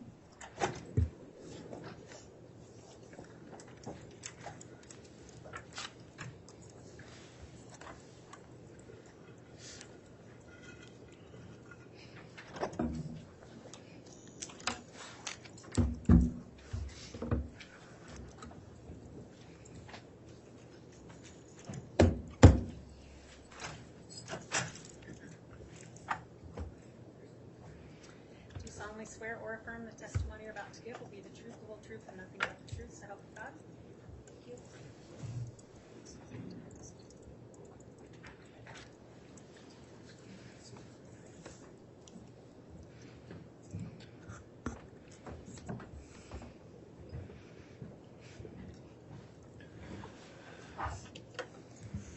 All right, as we get started, I'll just have a preliminary question or two for the witness. Dr. Christensen, now that you've been sworn, let me ask you, have you reviewed, listened to, or in any way seen any of the testimony that's occurred in this trial since it started? No, I have not.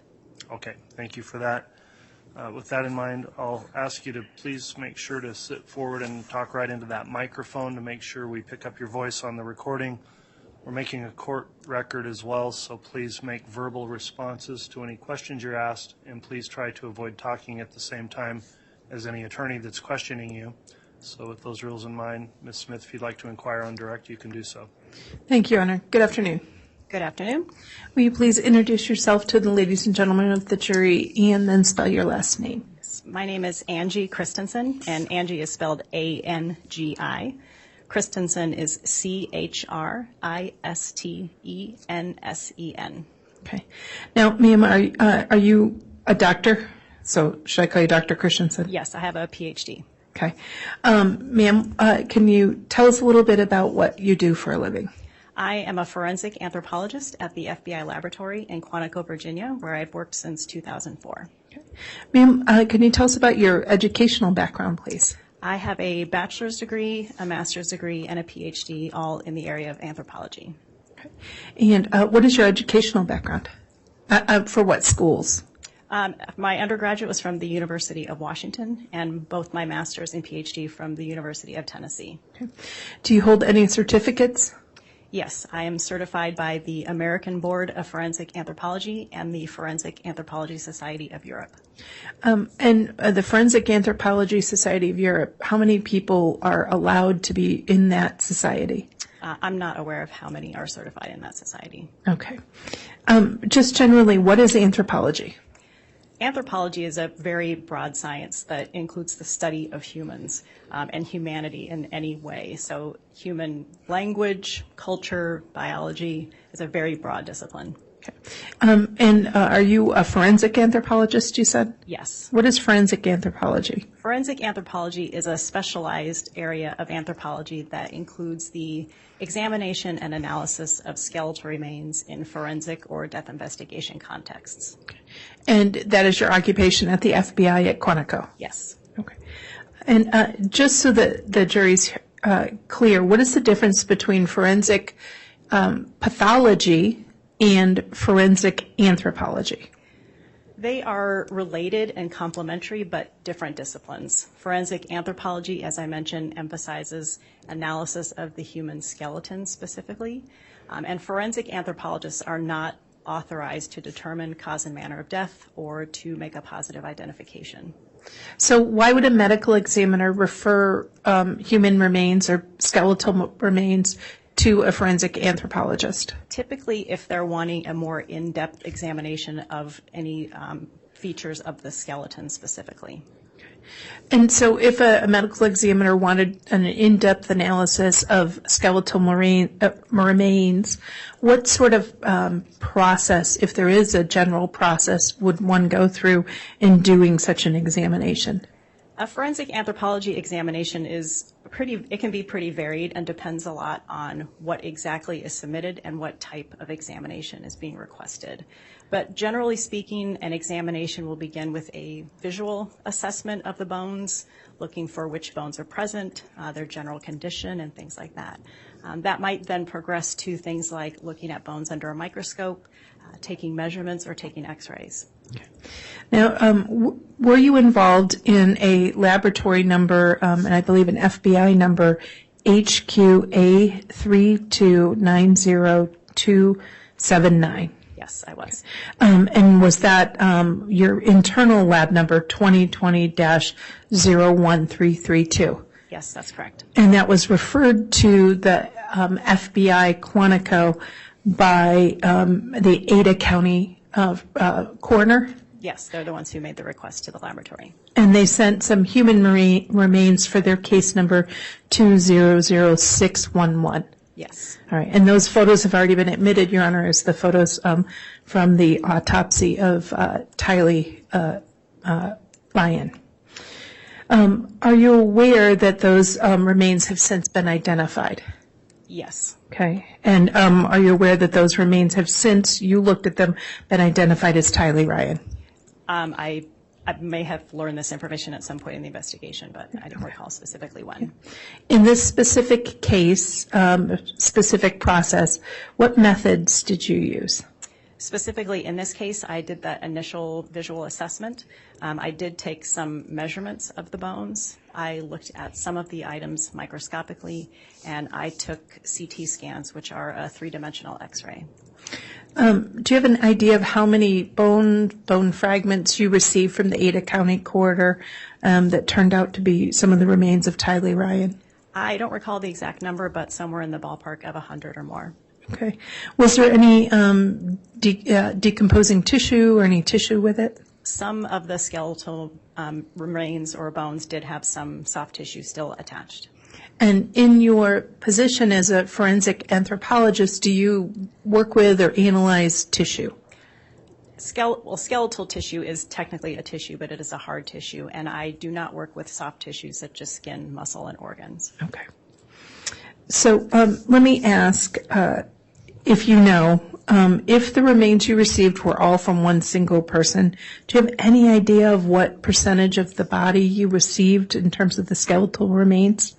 Because of the condition of the remains in this case, which were fragmentary, I don't know the exact proportion, but all major parts of the skeleton were represented. So, for example, parts of the cranium, parts of the thorax, and parts of the arms and legs. Okay. Turning to your specific analysis in this situation, let me ask that you be shown two exhibits for reference, States Exhibits 182A and 182B, both of which have previously been given to both defense counsel and the court.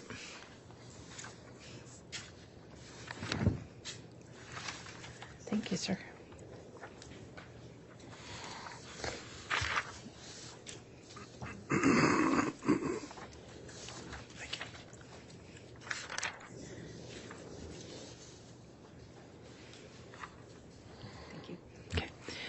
Ma'am, do you recognize these? Yes. Okay. What are they? And if you could, what is Exhibit 182A? 182A is a schematic or just a general depiction of a generalized human skeleton. Okay. And what is States Exhibit 182B? 182B is a portion of that same schematic focusing on the pelvic region. Okay. And are both of those a fairly and accurately depiction of the general layout of the human skeletal outline? Of a general human skeletal outline, yes. Okay. Move for the admission for States Exhibit 182A and 182B. Any objection? No objection, Judge. Exhibits 182A and 182B are admitted.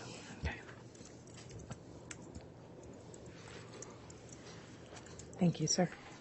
Okay, we'll come to these in a minute. Now, ma'am, when you did the review of the remains that you were provided, let's just... I'm sorry. I apologize, Ms. Smith. We're omitting these just for demonstrative evidence, right? They're not the actual skeletons of anybody that we know of. I think it's an important distinction that they are, I would consider, demonstrative exhibits since they don't relate to any particular person in this case. Thank you. I apologize. Thank you, Judge. Yeah, no, that's no problem. And if I neglected to say that, I apologize. Very well. Now, turning to the specific examination that you did, what were your general observations of the skeletal remains and remains you received? The material I received was fragmentary in nature for the most part. There were many parts of the skeleton that were thermally altered or exposed to some sort of heat or burned. I also identified 3 bones with sharp trauma or alterations that were produced by a instrument or tool with a small surface area, such as a bevel or point. Now, let's talk briefly. Was there any evidence that some of the bones were hinged or bent? Yes, I believe there. Might I be able to refer to a copy of my notes? Absolutely. Judge, she provided the state, as she walked in, a copy of her notes that she might need to refresh her recollection. Maybe she'd be given those. Yes.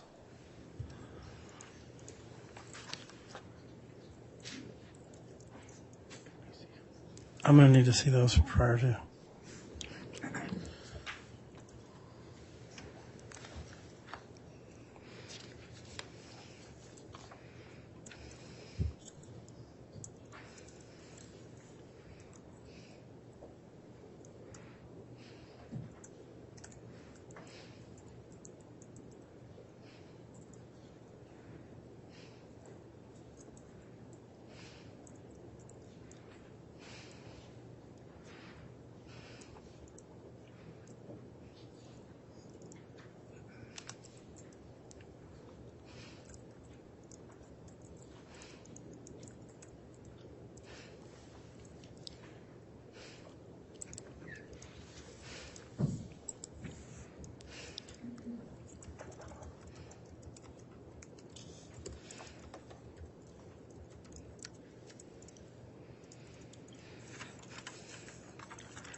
Ma'am, if you need, there's water up there. I appreciate it. I brought some too. Thank you.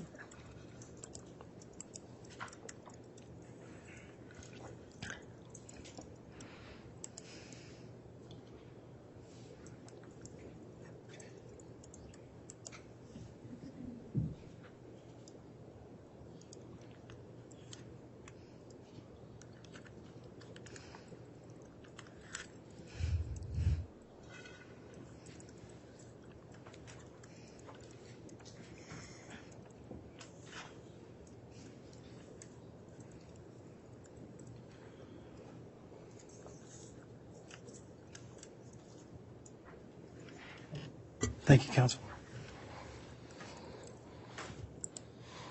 Thank you.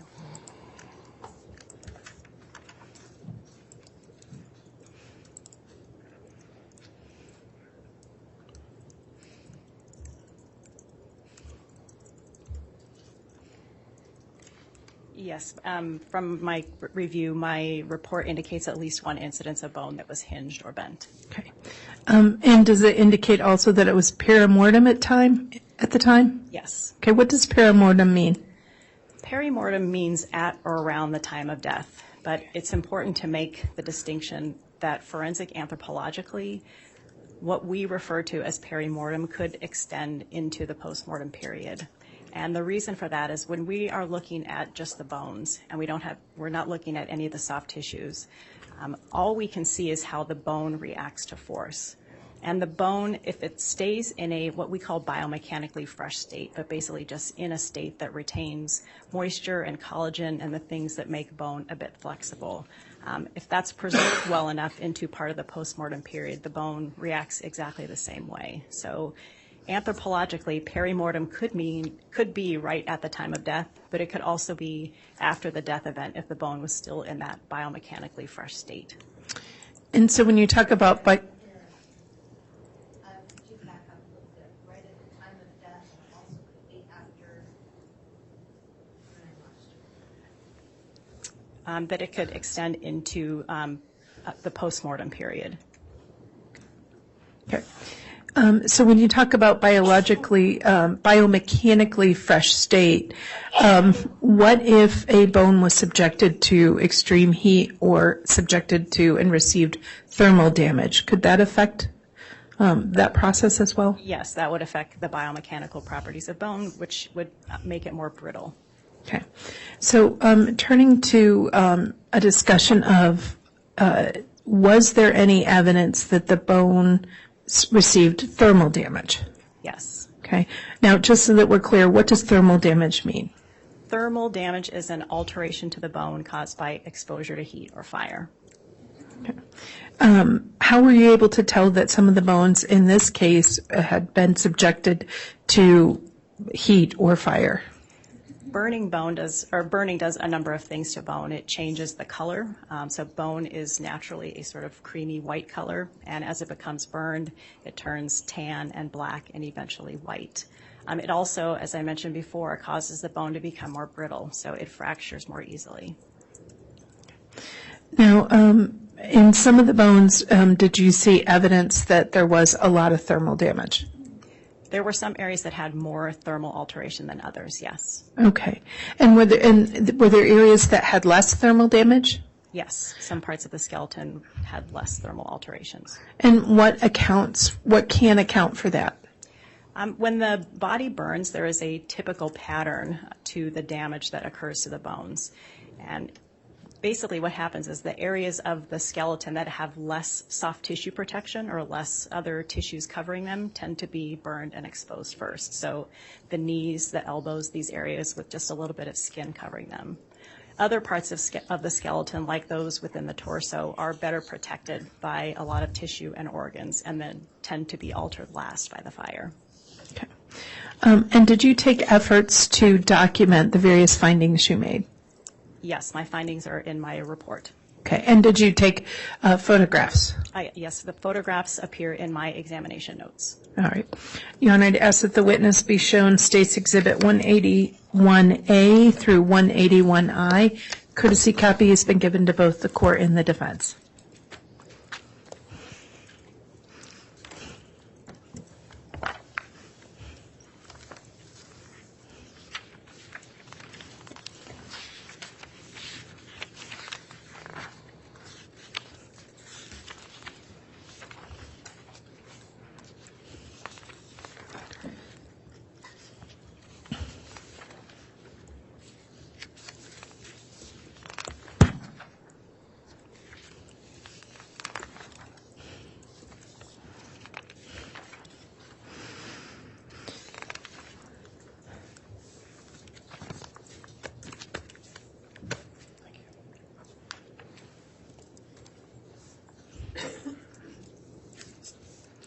Thank you.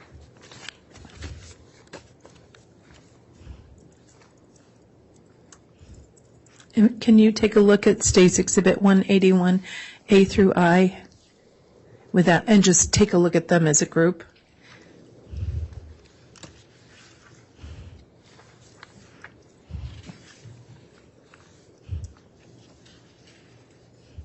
Do you recognize each of those? Yes, these are photographs I took during my examination. Okay.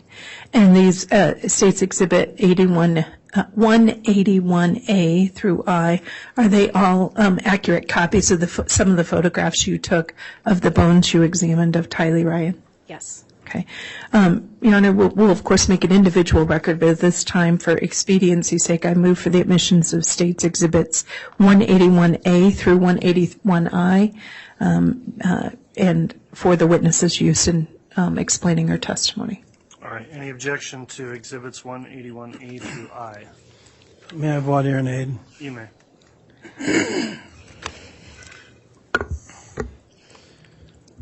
Doctor, some of these photographs have scale, and then some of them also have scale as well as numbers with arrows on them. Is that correct? Yes. And those numbers with arrows on them, those were put on after the photos were taken? Yes, those were used to annotate the photos in order to demarcate and differentiate alterations that I observed on the bones. Okay.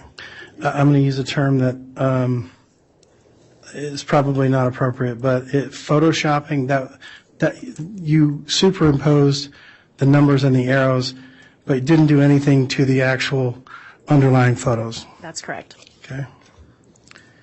181D, I'm not sure. There's some photos, and then it looks like there may be something else there. Could you tell me what that is? The colored, the black with the yellow and green and red? Yes, all of the images in Exhibit 181D depict screen captures of the CT scan or the 3D X-ray that I took in the laboratory. And that one that's different colors is just a different visualizing mechanism that I used within the CT scan software. Okay. But you took screenshots of those, and that's based on your taking the CT scans. Yes, so the CT scan is a 3D file, and what's on this page is a two-dimensional screen capture of a particular view of that 3D file. And then if you turn to 181G.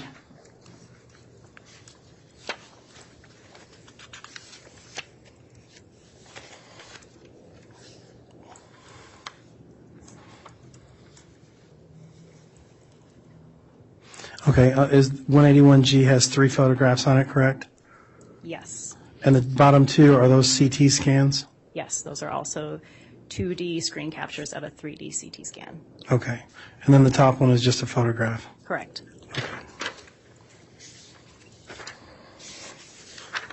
And then 181I? 181I is a traditional two-dimensional X-ray. Okay, so it's a radiograph? Yes. Okay, and did you do that yourself? Yes. Okay. Your Honor, based on that foundation, I have no objection. All right, thank you, Mr. Thomas. So exhibits 181A through I are all admitted. Your Honor, I request permission to display these. You may. Okay. And we'll take them one at a time and ask the doctor to explain on the record what they are. But first, let me ask a quick question. You mentioned some thermal evidence of thermal damage. Did you see any evidence in any of the bones that you had of carnivore activity? Yes, there was one bone that had marks on it that are consistent with what you see when carnivores scavenge or chew on bones. And when you say carnivores, we're talking a dog, a cat, A meat-eating animal, yes. Okay. Let me show you what has been marked as 181A.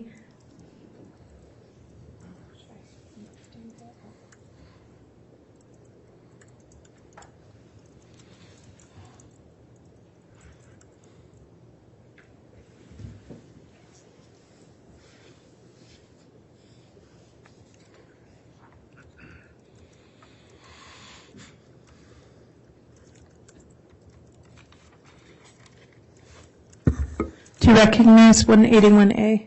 Yes. What is it? That is a photograph depicting portions of the left and right femur or thigh bones. Okay. And when you say the left and right femur, why did you take these particular pictures? I take pictures to document everything in my examination. Okay. And you earlier referenced that you'd seen some activity of carnivore activity? Yes. Is that depicted in this photograph? It is not. And in my notes, it indicates that this was noted on the trochanter, which is going to be on the back side of what's depicted here in this image. Okay. So in the back side of this bone is where you found the carnivore activity? Yes. Okay. Now, for reference sake, maybe people's memory of anatomy is better than my own. So, but for reference, let me show you State's Exhibit 182A. Do you have the laser pointer up there? Yes. Okay. Can you point to us where the bone you just referenced is? The femur is the thigh bone, which is this bone here. Okay. So State's Exhibit 181A is an image of both the right and the left femur, correct? Yes. Okay.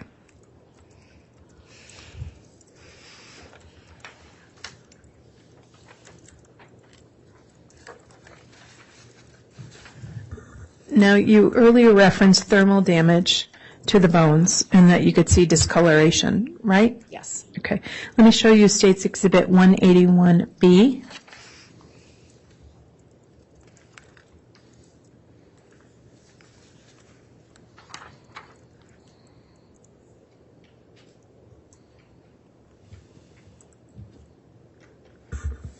What is 181B? This is a photograph that I took depicting 3 parts of the skull. And you mentioned thermal damage. Is there a way to show us what you mean by thermal damage in this image? Yes. So on this bone here, which is the right side of the face and upper jawbone, this part where you see the blackened area is thermally altered from heat. Okay. And so when you received the bones, had they been cleaned or was there dirt on them? My understanding is that they had been partially cleaned at the medical examiner's office. Okay. And did you take steps to further clean these bones? Yes. In some cases where there was still some remaining soft tissue, I removed it in order to be able to examine the bone surface directly. Okay. And why is that important? Because if I'm looking for any alterations or damage to the skeleton, I can't see it visually through the soft tissue, so I remove the soft tissue to expose the bone surface. Okay. And so in State's Exhibit 181B, we're seeing thermal damage, correct? Yes. Do you notice any other items of interest for your analysis? There is also thermal alteration on this part of the upper jawbone and on this portion of the lower jawbone. Okay. And again, you had mentioned to us that sometimes there's thermal damage in some of the bones and sometimes there's not. Is that, again, a situation where if a part of the bone is protected, it doesn't have the same level of damage? Well, these parts of the skeleton are actually, the front part of the face is not very well protected. So it's possible this part wasn't exposed to the fire, but I can't account for all of the possible patterns. Okay. But that front part of the face was not, did not show the same level or degree of burns that the rest, some of the other bones did. That's correct. Okay.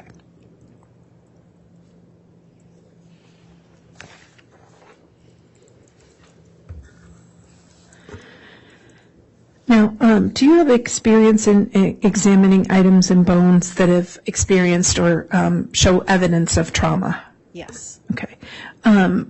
What sort of trauma have you observed in bones, just generally? Generally, the types of trauma on bone that can be categorized are blunt trauma, which is from something with a relatively large surface area moving at a relatively low speed. There's also sharp trauma, which is identified as trauma resulting from impact from an implement with a very small surface area, or such as a bevel or a point. Or high velocity projectile trauma, which is trauma due to a small surface area object moving at a high rate of speed. Okay. In the bones for Tylee Ryan, did you examine them for evidence of the trauma? Yes. Okay. And what sort of trauma, if any, did you observe? On 3 of the bones, I identified sharp trauma. Okay. Which 3 bones did you identify sharp trauma? That was the left and right innominates, or hip bones, and the sacrum, which is the back of the pelvis or the bottom of the spine. Okay. And for reference purposes, let me show you again State's Exhibit 182A.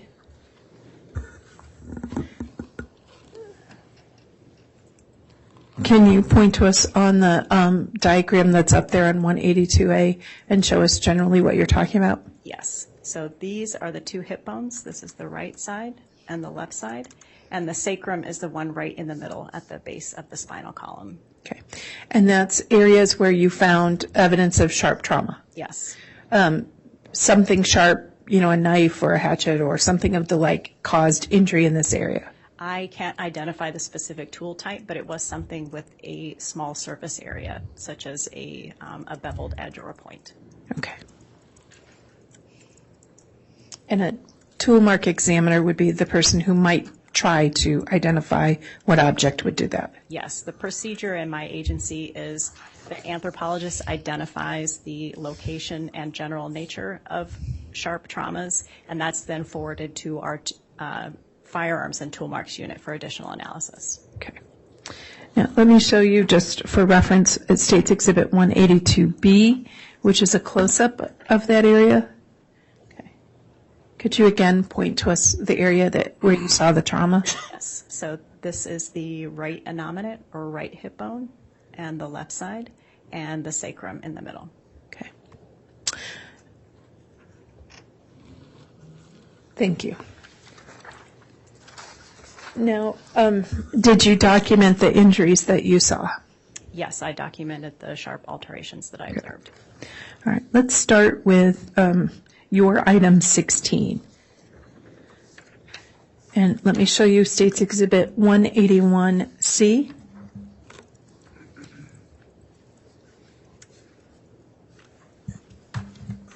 Do you recognize that? Yes, that is a photograph that I took during my examination, annotated with numbered indicators of the sharp alterations. And those annotations were put in there by who? I added those. Okay. And I know you answered defense counsel's question, but since it's in front of us, why did you enter those annotations? So just to make it clearer in my documentation and report where these alterations were located. Also because these two photographs are taken from two different views, and numbering them helps to clarify that some of them can be visualized on both sides of the bone. Okay. When you say visualized on both sides of the bone, that means the front side and the back side? Yes. Okay.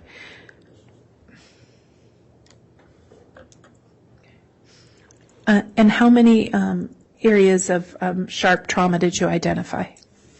On item 16, which is the left innominate, there were 5 sharp traumas. Okay. Okay. Are these type of traumas consistent with something happening inside of her, like a disease or a natural process? No. Okay. Why not? A disease process affects the bone in a much different way. So a disease might cause the bone to react or respond to that disease by, for example, depositing what we call woven or a very loosely organized bone that results in a weakened area of bone. A disease process might also affect an entire bone or the entire skeleton, for example, in a loss of bone density. In this case, what's seen are alterations to the bone from an external force with no evidence of that response or remodeling. Okay. When you say an external force, something or someone penetrated and pierced this bone? Yes, this was an external force imposed on the bone.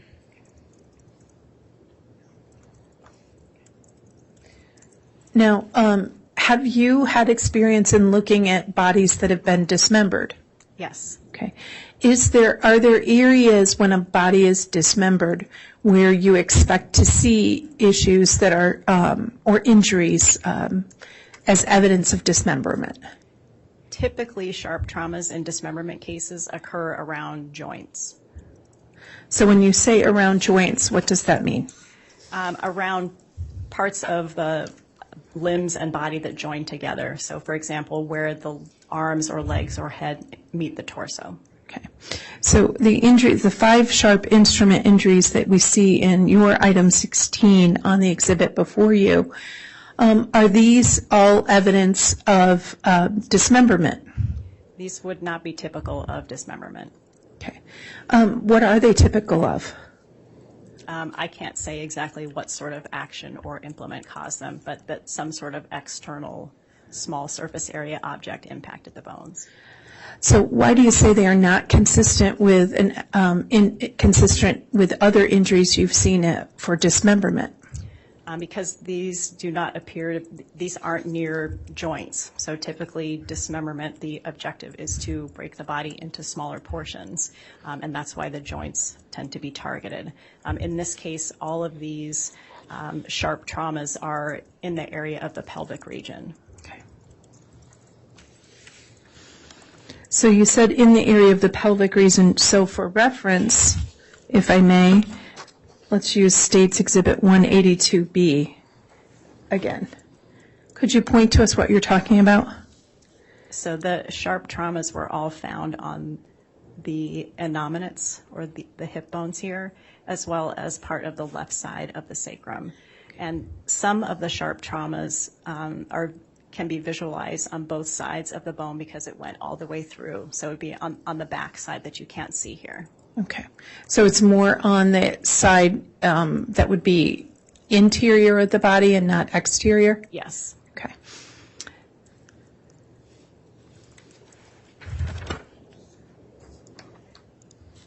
You referenced earlier with defense counsel having taken x-rays and CT scans of item 16. Let me show you States Exhibit 181D. Do you recognize it? Yes, these are two-dimensional screen captures of a three-dimensional CT scan that I created of item 16. Okay. And why did you do that? Using CT scans helps to better visualize traumas or other features that might be useful for, in other cases, for identification purposes. Okay. And do you see some of the sharp trauma items that you've discussed reflected in these CT scans? Yes. Can you point those out to us, please? Yes. So some of them are, I don't know which numbers these are because this isn't an annotated one, but one example is here, another here, there's another here, and one here. Okay. And what about the lower ones? Can you see them there? This one does not visualize them very well. That setting didn't, but I do see sharp traumas here, here, another here, and another here. Okay. The one lower, where in the body is the one that's lower, typically located? Are you talking about this one right here? Yes, ma'am. This is on the top of the pubis. If you wanted to show the skeleton diagram, I could point that out there, but it's basically the front part of the pelvis.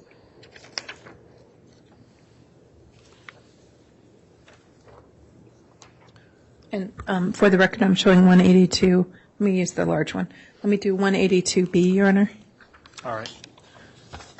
And Ms. Smith, we're drawing right up to our time to adjourn for the day. If you'd like to figure out a logical breaking point here soon. May I do this one and one more picture, and then we'll be on to another object? Yes. Thank you, Judge. And you were saying you asked to see this. Where is that area of the pubis? Yes, that previously indicated sharp trauma was approximately in this region. Okay. And it just for orientation for those of us how is that by your belly button? Is that by your uterus? Understanding everyone's different, but general region. Yes, so that's going to be below the belly button in the pubic region. Okay. And is that particular sharp injury, consistent with dismemberment or inconsistent with dismemberment? That's inconsistent with what's typically seen in dismemberment.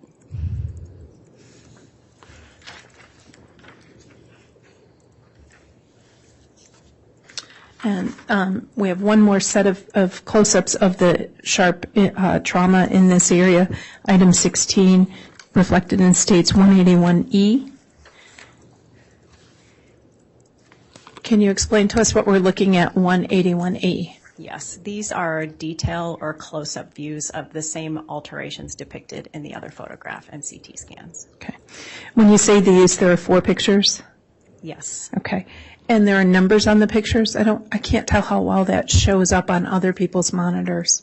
Yes. Does it show up? These are annotated also with the numbers corresponding to the numbers in the other image. Okay.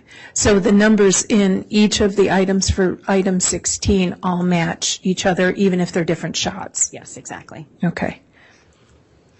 And so there's an image of number 4, number 3, number 1 and number 2 and 3? Yes, and also the upper left one depicts an additional view of number 4. Okay. And those are all on the left side, correct? This is item 16, so yes, let me just verify. Yes, these are all on the left hip bone. Okay. We're done with this view, Judge. I can start up with item 19 tomorrow. Okay. All right. Thank you, Judge. All right. Thank you, Ms. Smith.